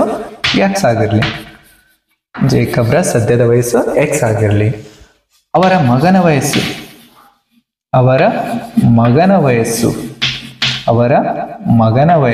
y ಆಗಿರ್ಲಿ. ನೋಡಿ, ಅವರ ಮಗನ ವಯಸ್ಸು ಏನಾಗಿರ್ಲಿ ಅಂತ ಹೇಳ್ತಾ ಇದ್ದೀವಿ, y ಆಗಿರ್ಲಿ. ಅವರ ಮಗನ ವಯಸ್ಸು y ಆಗಿರ್ಲಿ. ಈಗ ನೋಡಿ, 5 ವರ್ಷಗಳ ಬಳಿಕ ಅಂತ ಹೇಳ್ತಾ ಇದ್ದಾರೆ. ಅಂದ್ರೆ ಆಫ್ಟರ್ 5 ಇಯರ್ಸ್, 5 ವರ್ಷದ ನಂತರ. ಆಫ್ಟರ್ 5 ಇಯರ್ಸ್, 5 ವರ್ಷದ ನಂತರ ಜೇಕಬ್ನ ವಯಸ್ಸು 5 ವರ್ಷದ ನಂತರ ಜೇಕಬ್ನ ವಯಸ್ಸು ಎಷ್ಟಾಗುತ್ತೆ ಅಂತ ನೋಡಿ. 5 ವರ್ಷದ ನಂತರ ಜೇಕಬ್ನ ವಯಸ್ಸು ಏನಾಗುತ್ತೆ ಅಂತಂದ್ರೆ ಎಕ್ಸ್ ಪ್ಲಸ್ 5 ಆಗುತ್ತೆ. ಈಗ ಮಗನ ವಯಸ್ಸು ಎಷ್ಟಾಗುತ್ತೆ? ಮಗನ ವಯಸ್ಸು y ಪ್ಲಸ್ 5 ಆಗುತ್ತೆ. ನೋಡಿ, ಮಗನ ವಯಸ್ಸು y ಪ್ಲಸ್ 5 ಆಗುತ್ತೆ. ಹಾಗಾದ್ರೆ ಏನ್ ಹೇಳಿದ್ದಾರೆ? 5 ವರ್ಷಗಳ ಬಳಿಕ ಜೇಕಬ್ರ ವಯಸ್ಸು ಅವರ ಮಗನ ವಯಸ್ಸಿನ 3ರಷ್ಟಾಗ್ತಿತ್ತು. ಹಂಗಾದ್ರೆ ಇಲ್ಲಿ ನೋಡಿ, ಜೇಕಬ್ನ ವಯಸ್ಸು ಮಗನ ವಯಸ್ಸಿನ 3ರಷ್ಟಾಗ್ತಿತ್ತು. ಹಾಗಾದ್ರೆ ಏನಂತ ಬರೀಬೇಕು? ಎಕ್ಸ್ ಪ್ಲಸ್ 5 ಅಂದ್ರೆ ಜೇಕಬ್ನ ವಯಸ್ಸು. ಇದು ಯಾರ ವಯಸ್ಸಿನ 3ರಷ್ಟು? ಮಗನ ವಯಸ್ಸಿನ 3ರಷ್ಟು. ಮಗನ ವಯಸ್ಸು ಎಷ್ಟು? y plus 5. ಓಕೆ, ಇದನ್ನ ಇವಾಗ ಸಿಂಪ್ಲಿಫೈ ಮಾಡೋಣ. ಏನಾಗುತ್ತೆ ನೋಡಿ, X plus 5 is equals 3 into Y ಅಂದ್ರೆ 3y, 3 ಇಂಟು 5 ಅಂದ್ರೆ 15. ಈ 5 ಆ ಕಡೆ ಹೋಗುತ್ತೆ, ಹಾಗಾಗಿ X is equals 3y plus 15 minus 5. ನೋಡಿ ಇವಾಗ ಎಕ್ಸ್ ಈಸ್ ಈಕ್ವಲ್ಸ್ ಎಷ್ಟು, 3y plus 10, 3y plus 10. This is equation 1 ಅಂತ ಹೇಳೋಣ. ಓಕೆ, ಈಗ ಎರಡನೇ ಹೇಳಿಕೆ, 5 ವರ್ಷಗಳ ಹಿಂದೆ ಜೇಕಬ್ನ ವಯಸ್ಸು ಅವರ ಮಗನ ವಯಸ್ಸಿನ 7ರಷ್ಟಿತ್ತು ಅಂತ ಹೇಳ್ತಾರೆ. ಹಾಗಾದ್ರೆ 5 ವರ್ಷಗಳ ಹಿಂದೆ ಅಂದರೆ ಈಗ ಏನು ಬರೀಬೇಕು ನಾನು, 5 ವರ್ಷಗಳ ಹಿಂದೆ, 5 ಇಯರ್ಸ್ ಆಗೋ, 5 ವರ್ಷದ ಹಿಂದೆ. ನೋಡಿ 5 ವರ್ಷದ ಹಿಂದೆ ಜೇಕಬ್ನ ವಯಸ್ಸು, 5 ವರ್ಷದ ಹಿಂದೆ ಜೇಕಬ್ರ ವಯಸ್ಸು ಎಷ್ಟಾಗುತ್ತೆ ಅಂತಂದ್ರೆ ನೋಡಿ ಎಕ್ಸ್ ಮೈನಸ್ 5. ಜೇಕಬ್ರ ವಯಸ್ಸು ಎಕ್ಸ್ ಮೈನಸ್ 5. ಅವರ ಮಗನ ವಯಸ್ಸು ಎಷ್ಟಾಗುತ್ತೆ ಅಂತಂದ್ರೆ y ಮೈನಸ್ 5 ಆಗಿರ್ತದೆ. ಈಗ ಅವ್ರು ಏನು ಹೇಳಿದಾರು ನೋಡಿ, ಜೇಕಬ್ರ ವಯಸ್ಸು ಅವರ ಮಗನ ವಯಸ್ಸಿನ 7ರಷ್ಟಿತ್ತು ಅಂತ ಹೇಳ್ತಾರೆ. ಹಂಗಾದ್ರೆ ಜೇಕಬ್ರ ವಯಸ್ಸು ನೋಡಿ ಎಕ್ಸ್ ಮೈನಸ್ 5, ಇದು ಮಗನ ವಯಸ್ಸಿನ 7ರಷ್ಟು ಅಂದ್ರೆ 7 ಇಂಟು y ಮೈನಸ್ 5 ಅಂತ ಹೇಳ್ತೀವಿ. ಓಕೆ, ಇದನ್ನ ಈ ಕಡೆ ಬಿಡಿಸೋಣ. ಇವಾಗ ನೋಡಿ ಎಕ್ಸ್ ಮೈನಸ್ 5 ಇಲ್ಲಿ 7 ಇಂಟು y ಅಂದ್ರೆ 7y ಅಂತ ಹೇಳ್ತೀವಿ. ಹಾಗೆ 7 ಇಂಟು 5 ಅಂದ್ರೆ 35 ಅಂತ ಹೇಳ್ತೀವಿ, 35. ಓಕೆ, ಇವಾಗ ಎಕ್ಸ್ ವ್ಯಾಲ್ಯೂವನ್ನು ಸಬ್ಸ್ಟಿಟ್ಯೂಟ್ ಮಾಡೋಣ. ಎಕ್ಸ್ ವ್ಯಾಲ್ಯೂ ಎಷ್ಟಿದೆ, 3y ಪ್ಲಸ್ 10. ನೋಡಿ ಇಲ್ಲೇನು ಬರಿತೀನಿ, ಇನ್ ಪ್ಲೇಸ್ ಆಫ್ ಎಕ್ಸ್ ಎಷ್ಟು ಬರಿತೀನಿ ನಾನು, 3y plus 10 minus 5 is equals 7y minus 35 ಅಂತ ಹೇಳ್ತೀನಿ. ಓಕೆ, ಈ 3y ಆ ಕಡೆ ಒಯ್ಯೋಣ, 35 ಈ ಕಡೆ ತರೋಣ. ಹಂಗಾದ್ರೆ ಏನಾಗುತ್ತೆ ನೋಡಿ, ಪ್ಲಸ್ 35 ಆಗುತ್ತೆ, ಮೈನಸ್ 35 ಇದ್ದದ್ದು. ಆಮೇಲೆ ಇದು ಪ್ಲಸ್ 10, ಆಮೇಲೆ ಇದು minus 5 is equals 7y minus 3y ಅಂತ ಹೇಳ್ತೀವಿ. ಈಗ ನೋಡಿ ಇಲ್ಲಿ 35 ಪ್ಲಸ್ 10 ಅಂದರೆ 45. 45 5 ಮೈನಸ್ ಮಾಡಿದ್ರೆ ಉಳಿದಿದ್ದು 40 ಎದಕ್ಕೆ ಸಮ ಅಂತಂದರೆ ನೋಡಿ 7y ಮೈನಸ್ 3y ಅಂದರೆ 4yಗೆ ಸಮ. ಹಾಗಾದರೆ 4 1 4 10. ಇದರರ್ಥ y is equals 10 years. y is equals 10 years. ನೋಡಿ ಜೇಕಬ್ರ ಮಗನ ವಯಸ್ಸು 10 ಇಯರ್ಸ್. ಹಾಗಾದರೆ ಜೇಕಬ್ರ ವಯಸ್ಸನ್ನು ಕಂಡುಹಿಡಿಬೇಕು. ನಾನು ಜೇಕಬ್ರ ವಯಸ್ಸನ್ನು ಕಂಡುಹಿಡಿಬೇಕಾದ್ರೆ ಈಕ್ವೇಷನ್ 1 ಅಂತ ತಗೋತೀನಿ. ನೋಡಿ ಫ್ರಾಮ್ ಈಕ್ವೇಷನ್ 1 ಇಲ್ಲೇ ಬರೀತೀನಿ. ಇವಾಗ ಫ್ರಾಮ್ ಈಕ್ವೇಷನ್ 1 ಅಂತ ಹಾಕ್ತೀನಿ. From equation 1 X is equals 3 into 10 plus 10 ಅಂತ ಇದೆ. ನೋಡಿ 3y ಪ್ಲಸ್ 10 ಅಂತಂದ್ರೆ 3 ಇಂಟು 10 y ಬೆಲೆ ತುಂಬಿದ್ದೀನಿ. ಹಾಗಾದರೆ ಎಕ್ಸ್ ಈಸ್ ಈಕ್ವಲ್ಸ್ ಎಷ್ಟಾಗುತ್ತೆ, 40 ಇಯರ್ಸ್. ನೋಡಿ ಜೇಕಬ್ರ ವಯಸ್ಸು ಎಷ್ಟು ಇವಾಗ, 40 ಇಯರ್ಸ್. ಜೇಕಬ್ರ ವಯಸ್ಸು 40 ಇಯರ್ಸ್ ಅಂತ ಗೊತ್ತಾಯಿತು. ಓಕೆ, ನೋಡಿ ತಂದೆಯ ವಯಸ್ಸು 40 ಇಯರ್ಸ್, ಮಗನ ವಯಸ್ಸು 10 ಇಯರ್ಸ್ ಅಂತ ಅರ್ಥ ಆಯಿತು. 2x plus 3y is equals 13. This is equation 1. Another equation 3x plus 2y is equals 12. This is equation number 2. ಈಗ ಈ ಎರಡು ಚರಾಕ್ಷರವುಳ್ಳ ರೇಖಾತ್ಮಕ ಸಮೀಕರಣಗಳ ಜೋಡಿಗಳನ್ನು ವರ್ಜಿಸುವ ವಿಧಾನದಿಂದ ಹೇಗೆ ಬಿಡಿಸೋದಂತ ನೋಡೋಣ. ನೋಡಿ ವರ್ಜಿಸುವ ವಿಧಾನ ಅಂತಂದ್ರೆ ಎಕ್ಸ್ ಅಥವಾ y ಅನ್ನ ತೆಗೆದುಹಾಕೋದು ಅಥವಾ ಎಲಿಮಿನೇಟ್ ಮಾಡೋದು ಅಂತ ಹೇಳ್ತೀವಿ. ಇಲ್ಲಿ ಎಕ್ಸ್ ಅನ್ನ ನಾವು ಎಲಿಮಿನೇಟ್ ಮಾಡಬೇಕಾದ್ರೆ ನೋಡಿ 2x ದಾಗ 3x ಕಳೆದ್ರೆ -1x ಆಗುತ್ತೆ, ಮತ್ತೆ ಎಕ್ಸ್ ಉಳಿತಂತ ಅರ್ಥ. 3y ದಾಗ 2y ಕಳೆದ್ರೆ 1y ಉಳಿತದ. ಹಾಗಾದ್ರೆ ಎಲಿಮಿನೇಟ್ ಮಾಡಬೇಕಾದ್ರೆ ಇಲ್ಲಿ ಯಾವುದು ಕ್ಯಾನ್ಸಲ್ ಆಗ್ತಾ ಇಲ್ಲ. ಅಂದ್ರೆ ಏನ್ ಮಾಡೋದು, ಇವಾಗ ಚರಾಕ್ಷರಗಳ ಸಹಗುಣಕಗಳ ಲಸ ತಗೊಳ್ಳೋದು. ನೋಡಿ ಚರಾಕ್ಷರಗಳ ಸಹಗುಣಕ ಇಲ್ಲಿ ಎಕ್ಸ್ ನ ಸಹಗುಣಕ 2 ಇದೆ, ಇಲ್ಲಿ ಎಕ್ಸ್ ನ ಸಹಗುಣಕ 3 ಇದೆ. ಹಾಗಾದ್ರೆ 2 ಮತ್ತು 3 ಲಸ ಎಷ್ಟು ಬರ್ತದ, 6 ಬರುತ್ತೆ. 6 ಬರಬೇಕಾದ್ರೆ 2ಕ್ಕೆ ಎಷ್ಟರಿಂದ ಗುಣಿಸ್ಬೇಕು, ನಾನು 3ರಿಂದ ಗುಣಿಸ್ಬೇಕು. ಹಾಗಾಗಿ ಈಕ್ವೇಷನ್ 1 ಅನ್ನ 3ರಿಂದ ಗುಣಿಸ್ತೀನಿ. ಇದನ್ನ ನೋಡಿ ಬಂದಂಥ ಉತ್ತರವನ್ನು ಈಗ ಏನು ಮಾಡ್ತೀನಿ, ಇದರಲ್ಲೇ ಎರಡನೇ ಇಕ್ವೇಷನ್ನ ಎಷ್ಟರಿಂದ ಗುಣಿಸ್ಬೇಕಂತ ನೋಡಿ, 3 2 6. ಹಾಗಾದ್ರೆ ಎರಡನೇ ಇಕ್ವೇಷನನ್ನು ಎಷ್ಟರಿಂದ ಗುಣಿಸೋದು, 2ರಿಂದ ಗುಣಿಸೋದು. ನೋಡಿ ಒಂದನೇ ಇಕ್ವೇಷನ್ 3ರಿಂದ ಗುಣಿಸಿ, ಎರಡನೇ ಇಕ್ವೇಷನ್ 2ರಿಂದ ಗುಣಿಸಿ ಕಳೆದಿವಿ ಅಂದರೆ ನಮಗೇನಾಗುತ್ತೆ, ಇಲ್ಲಿ y ಬೆಲೆ ಸಿಗುತ್ತೆ. ಹೌದಾ? ನೋಡಿ ಒಂದನೇ ಇಕ್ವೇಷನ್ 3ರಿಂದ ಗುಣಿಸ್ತೀನಿ. 3 2s ಎಷ್ಟು ಬರುತ್ತೆ, 6x. 3 3s ಎಷ್ಟಾಗುತ್ತೆ, 9y ಆಗುತ್ತೆ. 13 3s 39 ಆಗುತ್ತೆ. ಓಕೆ, ಇವಾಗ ಇದನ್ನ 2ರಿಂದ ಗುಣಿಸ್ಕೊಳ್ತೀನಿ. ನೋಡಿ 6x, 2 2s 4y, next 12 2s 24. Okay, ಇವಾಗ ಸಬ್ಟ್ರಾಕ್ಟ್ ಮಾಡಬೇಕಾದ್ರೆ ಚಿಹ್ನೆಗಳು ಚೇಂಜ್ ಆಗ್ತಾವ. ನೋಡಿ ಪ್ಲಸ್ ಇದ್ರೆ ಮೈನಸ್ ಆಗ್ತಾವ, ಮೈನಸ್ ಇದ್ರೆ ಪ್ಲಸ್ ಆಗುತ್ತೆ. ಹಾಗಾದ್ರೆ ಇದು 6x ಕ್ಯಾನ್ಸಲ್. 9y ಅಲ್ಲಿ 4y ಕಳೆದ್ರೆ ಉಳಿದಿದ್ದು 5y. ನೋಡಿ 5y ಈಗ 39ದಾಗ 24 ಕಡಿತೀನಿ, ಎಷ್ಟು ಬರುತ್ತೆ, 15 ಬರುತ್ತೆ. ಹಾಗಾದ್ರೆ 5 1s 5 3s ಕ್ಯಾನ್ಸಲ್ ಆಗುತ್ತೆ. ಇದರರ್ಥ y ಈಕ್ವಲ್ಸ್ ಎಷ್ಟು, 3. y equals 3. ಈಗ y ಬೆಲೆ ಗೊತ್ತಾಯಿತು.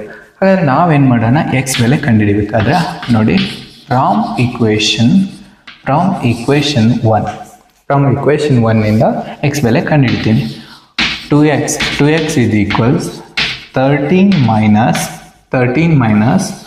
3y ಅಂತ ಹೇಳ್ತೀನಿ. 13 minus 3y. ಹಾಗಾದ್ರೆ ನೋಡಿ 2x is equals 13 minus 3 into 3. ನೋಡಿ 2x ಇಲ್ಲಿ 3 3s 9. 13ದಾಗ 9 ಕಳೆದ್ರೆ ಎಷ್ಟು, 4. ಹಾಗಾದ್ರೆ 2 1s 2 2s. x is equals ಎಷ್ಟಾಯಿತು, 2. ನೋಡಿ x is equals 2, y is equals 3. ಇದು ವರ್ಜಿಸುವ ವಿಧಾನ. 4x plus 3y is equals 27. 3x plus 5y is equals 34. ಈ ಎರಡು ಚರಾಕ್ಷರವುಳ್ಳ ರೇಖಾತ್ಮಕ ಸಮೀಕರಣಗಳ ಜೋಡಿಗಳನ್ನು ವರ್ಜಿಸುವ ವಿಧಾನದಿಂದ ಬಿಡಿಸೋಣ. ನೋಡಿ ವರ್ಜಿಸುವ ವಿಧಾನ ಅಂತಂದ್ರೆ ಎಲಿಮಿನೇಟ್ ಮಾಡೋದು, ಎಕ್ಸ್ ಅಥವಾ y ಅನ್ನು ಎಲಿಮಿನೇಟ್ ಮಾಡೋದು. ಹಾಗಾದ್ರೆ ಇಲ್ಲಿ 4x ಇದೆ, ಇಲ್ಲಿ 3x ಇದೆ. 4xದಾಗ 3x ಕಳೆದ್ರೆ ಮತ್ತೆ 1x ಉಳಿತಾ ಇದೆ. ಇಲ್ಲಿ 3y ಇದೆ, ಇಲ್ಲಿ 5y ಇದೆ. 3yದಾಗ 5y ಕಳೆದ್ರೆ ಮತ್ತೆ -2y ಉಳಿತದ. ಆದರೆ ಕ್ಯಾನ್ಸಲ್ ಆಗಲಿಲ್ಲ ಅಂದರೆ ಏನು ಮಾಡೋದು, ಚರಾಕ್ಷರಗಳ ಲಸ ತೆಗೆದುಕೊಳ್ಳೋದು. ಇಲ್ಲಿ ಚರಾಕ್ಷರದ ಸಹಗುಣಕಗಳ ಲಸ ನೋಡಿ, ಚರಾಕ್ಷರದ ಸಹಗುಣಕ 4 ಇದೆ, ಇಲ್ಲಿ 3 ಇದೆ. 4 ಮತ್ತು 3 ಲಸ ಎಷ್ಟಾಗುತ್ತೆ, 12 ಆಗುತ್ತೆ. ಆದರೆ 12 ಬರಬೇಕಾದ್ರೆ ಒಂದನೇ ಇಕ್ವೇಷನನ್ನು ನಾನು ಎಷ್ಟರಿಂದ ಗುಣಿಸ್ಬೇಕು, 3ನಿಂದ ಗುಣಿಸ್ಬೇಕು. ಆಮೇಲೆ ಇಲ್ಲಿ 12 ಬರಬೇಕಾದ್ರೆ ಎರಡನೇ ಇಕ್ವೇಷನನ್ನು 4ನಿಂದ ಗುಣಿಸ್ಬೇಕು. ಹಾಗಾದರೆ ಈಗ ನೋಡಿ ಒಂದನೇ ಇಕ್ವೇಷನ್ ಗುಣಾಕಾರ ಮಾಡ್ತೀನಿ ನಾನು. 4 into 3 ಅಂದರೆ ಎಷ್ಟಾಗುತ್ತೆ, 12x. ಹಾಗೆ 3 into 3 ಅಂದರೆ ಎಷ್ಟು, 9y. ನೆಕ್ಸ್ಟ್ ನೋಡಿ 27 3s ಎಷ್ಟಾಗುತ್ತೆ, 81 ಅಂತ ಹೇಳ್ತೀವಿ. 27 3s 81. ಇಲ್ಲಿ ನೋಡಿ ಇದನ್ನ ಎಷ್ಟಿಂದ ಗುಣಿಸೋಣ, 4ನಿಂದ ಗುಣಿಸೋಣ. 3 into 4 ಅಂದರೆ ಎಷ್ಟಾಯಿತು, 12x. 5 into 4 ಅಂದರೆ 20y. ನೋಡಿ ಇವಾಗ ಇದು 34ಅನ್ನು 4ನಿಂದ ಗುಣಿಸೋಣ. ಎಷ್ಟಾಗುತ್ತೆ ಅಂತಂದ್ರೆ ಇಲ್ಲಿ ನೋಡಿ 136 ಆಗುತ್ತೆ. ಇವಾಗ ನಾನು ಕಳಿಬೇಕಾದ್ರೆ ಏನು ಮಾಡೋದು, ಚಿಹ್ನೆ ಚೇಂಜ್ ಮಾಡ್ಕೊಳ್ಳೋದು. ನೋಡಿ ಇಲ್ಲಿ 12x ಕ್ಯಾನ್ಸಲ್ ಆಯಿತು. ಈಗ ನೋಡಿ 9y ಅಲ್ಲಿ 20y ಕಳೆದ್ರೆ ಎಷ್ಟಾಗುತ್ತೆ, -11y ಆಗುತ್ತೆ. -11y. ಈಗ ಇಲ್ಲಿ ಎಷ್ಟಿದೆ ನೋಡಿ, 81 ಇದೆ. 81ದಾಗ ಎಷ್ಟನ್ನು ಕಳಿಬೇಕು, -136. ಹಾಗಾದ್ರೆ ಇದು ಏನಾಗುತ್ತೆ, -55 ಅಂತ ಬರುತ್ತೆ. -55. ಹಾಗಾದ್ರೆ ಈಗ ನೋಡಿ 11 1s 11 5s ಅಂದರೆ ಇದರ ಅರ್ಥ y is equals 5. ಈಗ ಏನು ಮಾಡ್ತೀನಿ ನೋಡಿ, ಫ್ರಾಮ್ ಇಕ್ವೇಷನ್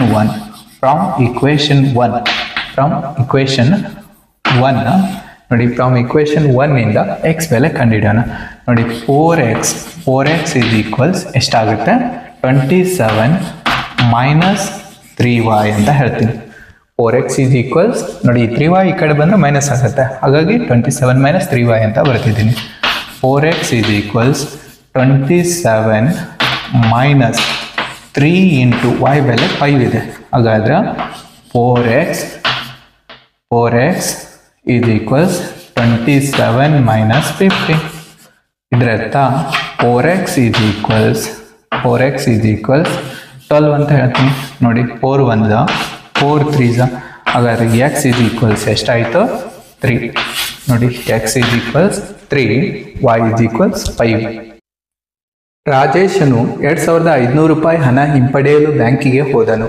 ಅವನು ನಗದು ಗುಮಾಸ್ತರಲ್ಲಿ 50 ರೂಪಾಯಿ ಮತ್ತು 100 ರೂಪಾಯಿ ನೋಟುಗಳನ್ನು ಮಾತ್ರ ನೀಡುವಂತೆ ಕೇಳಿಕೊಂಡನು. ಅವನಿಗೆ ದೊರೆತ ನೋಟುಗಳು 32 ಆದರೆ 50 ರೂಪಾಯಿ ಮತ್ತು 100 ರೂಪಾಯಿ ನೋಟುಗಳೆಷ್ಟು ಅಂತ ಕೇಳ್ತಾ ಇದ್ದಾರೆ ನೋಡಿ. ರಾಜೇಶ 2500 ರೂಪಾಯಿ ಹಣ ಹಿಂಪಡ್ಲಿಕ್ಕೆ ಬ್ಯಾಂಕಿಗೆ ಹೋಗ್ತಾನ. ಅವ ಏನು ಕೇಳ್ತಾನ ಅಂತಂದ್ರೆ ನೋಡಿ, ನಗದು ಗುಮಾಸ್ತರಲ್ಲಿ 50 ರೂಪಾಯಿ ಮತ್ತು 100 ರೂಪಾಯಿ ನೋಟುಗಳನ್ನು ಮಾತ್ರ ನೀಡುವಂತೆ ಕೇಳ್ಕೊಳ್ತಾನ. ಅವನಿಗೆ ದೊರೆತಂಥ ಒಟ್ಟು ನೋಟುಗಳು ಎಷ್ಟು ಅಂತಂದ್ರೆ 32.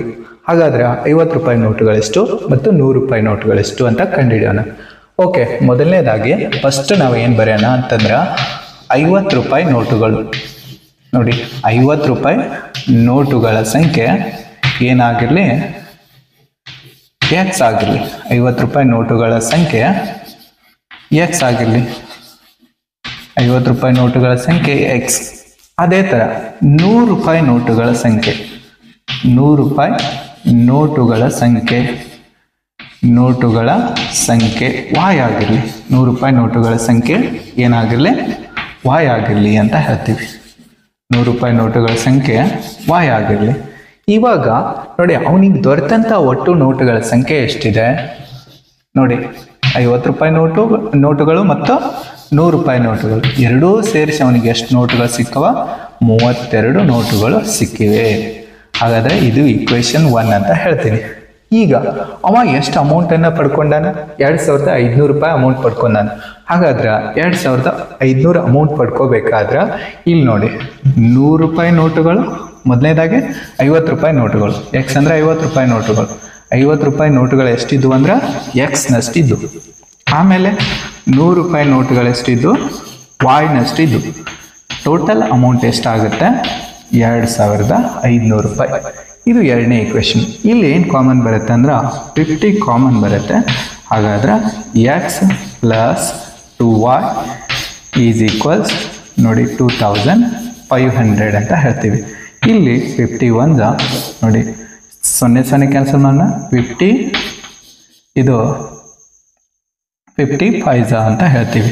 ಹಾಗಾದರೆ ಈಗ ಏನಾಯ್ತು ಅಂತ ನೋಡಿ. ಇಲ್ಲಿ ಇವಾಗ X plus 2y is equals 50 ಅಂತ ಹೇಳ್ತಾ ಇದ್ದೀವಿ. ಎಕ್ಸ್ ಪ್ಲಸ್ 2y ಎಷ್ಟಿಗೆ ಸಮ 50ಗೆ ಸಮ. ದಿಸ್ ಈಸ್ ಈಕ್ವೇಶನ್ ನಂಬರ್ ಎಷ್ಟು 2 ಅಂತ ಹೇಳ್ತೀನಿ. Equation number 2. ಇಲ್ಲಿ X plus Y is equals 32 ಇದೆ, ಇಲ್ಲಿ X plus 2y is equals 50 ಇದೆ. ಹಾಗಾದ್ರೆ ಈಗ ಏನು ಮಾಡೋಣ ಅಂತ ನೋಡಿ, ಎರಡನೇ ಈಕ್ವೇಷನಲ್ಲಿ ಒಂದನೇ ಈಕ್ವೇಷನ್ ಮೈನಸ್ ಮಾಡೋಣ. ಎರಡನೇ ಈಕ್ವೇಷನಲ್ಲಿ ಒಂದನೇ ಈಕ್ವೇಷನ್ ಮೈನಸ್ ಮಾಡೋಣ. ಹಾಗಾದ್ರೆ ಹೇಗೆ ಮೈನಸ್ ಮಾಡೋದು ನೋಡಿ, ಎಡಭಾಗದಲ್ಲಿ ಮೈನಸ್ ಮಾಡೋಣ, ಬಲಭಾಗದಲ್ಲಿ ಮೈನಸ್ ಮಾಡೋಣ. ಇಲ್ಲಿ ಎಕ್ಸ್ ಕಾಮನ್ ಇದೆ, ಇಲ್ಲಿ ಎಕ್ಸ್ ಕಾಮನ್ ಇದೆ. ಅಥವಾ ಈ ಥರ ಬರ್ಕೊಂಡು ನೋಡಿ, ಫಸ್ಟ್ ಎರಡನೇ ಈಕ್ವೇಷನ್ ಬರ್ಕೊಳ್ಳೋಣ. X plus 2y is equals ಎಷ್ಟಿಗೆ ಸಮ 50. ಅದೇ ಒಂದನೇ equation x plus Y is equals ಎಷ್ಟಿಗೆ ಸಮ 32ಗೆ ಸಮ. ಹಾಗಿದ್ರೆ ನೋಡಿ, ಇವಾಗ ಮೈನಸ್ ಮಾಡ್ತಾ ಇದ್ದೀವಿ. ಈ ಮೈನಸ್ ಮಾಡಬೇಕಾದ್ರೆ ಚಿಹ್ನೆಗಳು ಚೇಂಜ್ ಆಗ್ತಾವ. X cancel, x cancel. 2yದಾಗ 1y ಕಳೆದ್ರೆ ಉಳಿದಿದ್ದು 1y ನೋಡಿ. 50ದಾಗ 32 ಕಳೆದ್ರೆ ಎಷ್ಟು 18. ಅಂದ್ರೆ y ಅಂದ್ರೆ 100 ರೂಪಾಯಿ ನೋಟುಗಳು. 100 ರೂಪಾಯಿ ನೋಟುಗಳು ಎಷ್ಟಿದ್ದು 18 ಇದ್ದು. ಈಗ ನೋಡಿ, ಫ್ರಾಮ್ ಈಕ್ವೇಶನ್ 1 ಈಗ x is equals 32 minus y ಅಂತ ಹೇಳ್ತೀವಿ. 32 minus y. X is equals 32 minus 18. ಹಾಗಾದ್ರೆ ಎಕ್ಸ್ ಈಸ್ ಈಕ್ವಲ್ಸ್ 32ದಾಗ 18 ಕಳೆದ್ರೆ ಎಷ್ಟಾಗುತ್ತೆ 14 ಆಗುತ್ತೆ ನೋಡಿ. ಅಲ್ಲಿ 50 ರೂಪಾಯಿ ನೋಟುಗಳ ಸಂಖ್ಯೆ ಎಷ್ಟಿತ್ತು 14 ಇತ್ತು. ಆಮೇಲೆ 100 ರೂಪಾಯಿ ನೋಟುಗಳ ಸಂಖ್ಯೆ ಎಷ್ಟಿತ್ತು 18 ಇತ್ತು.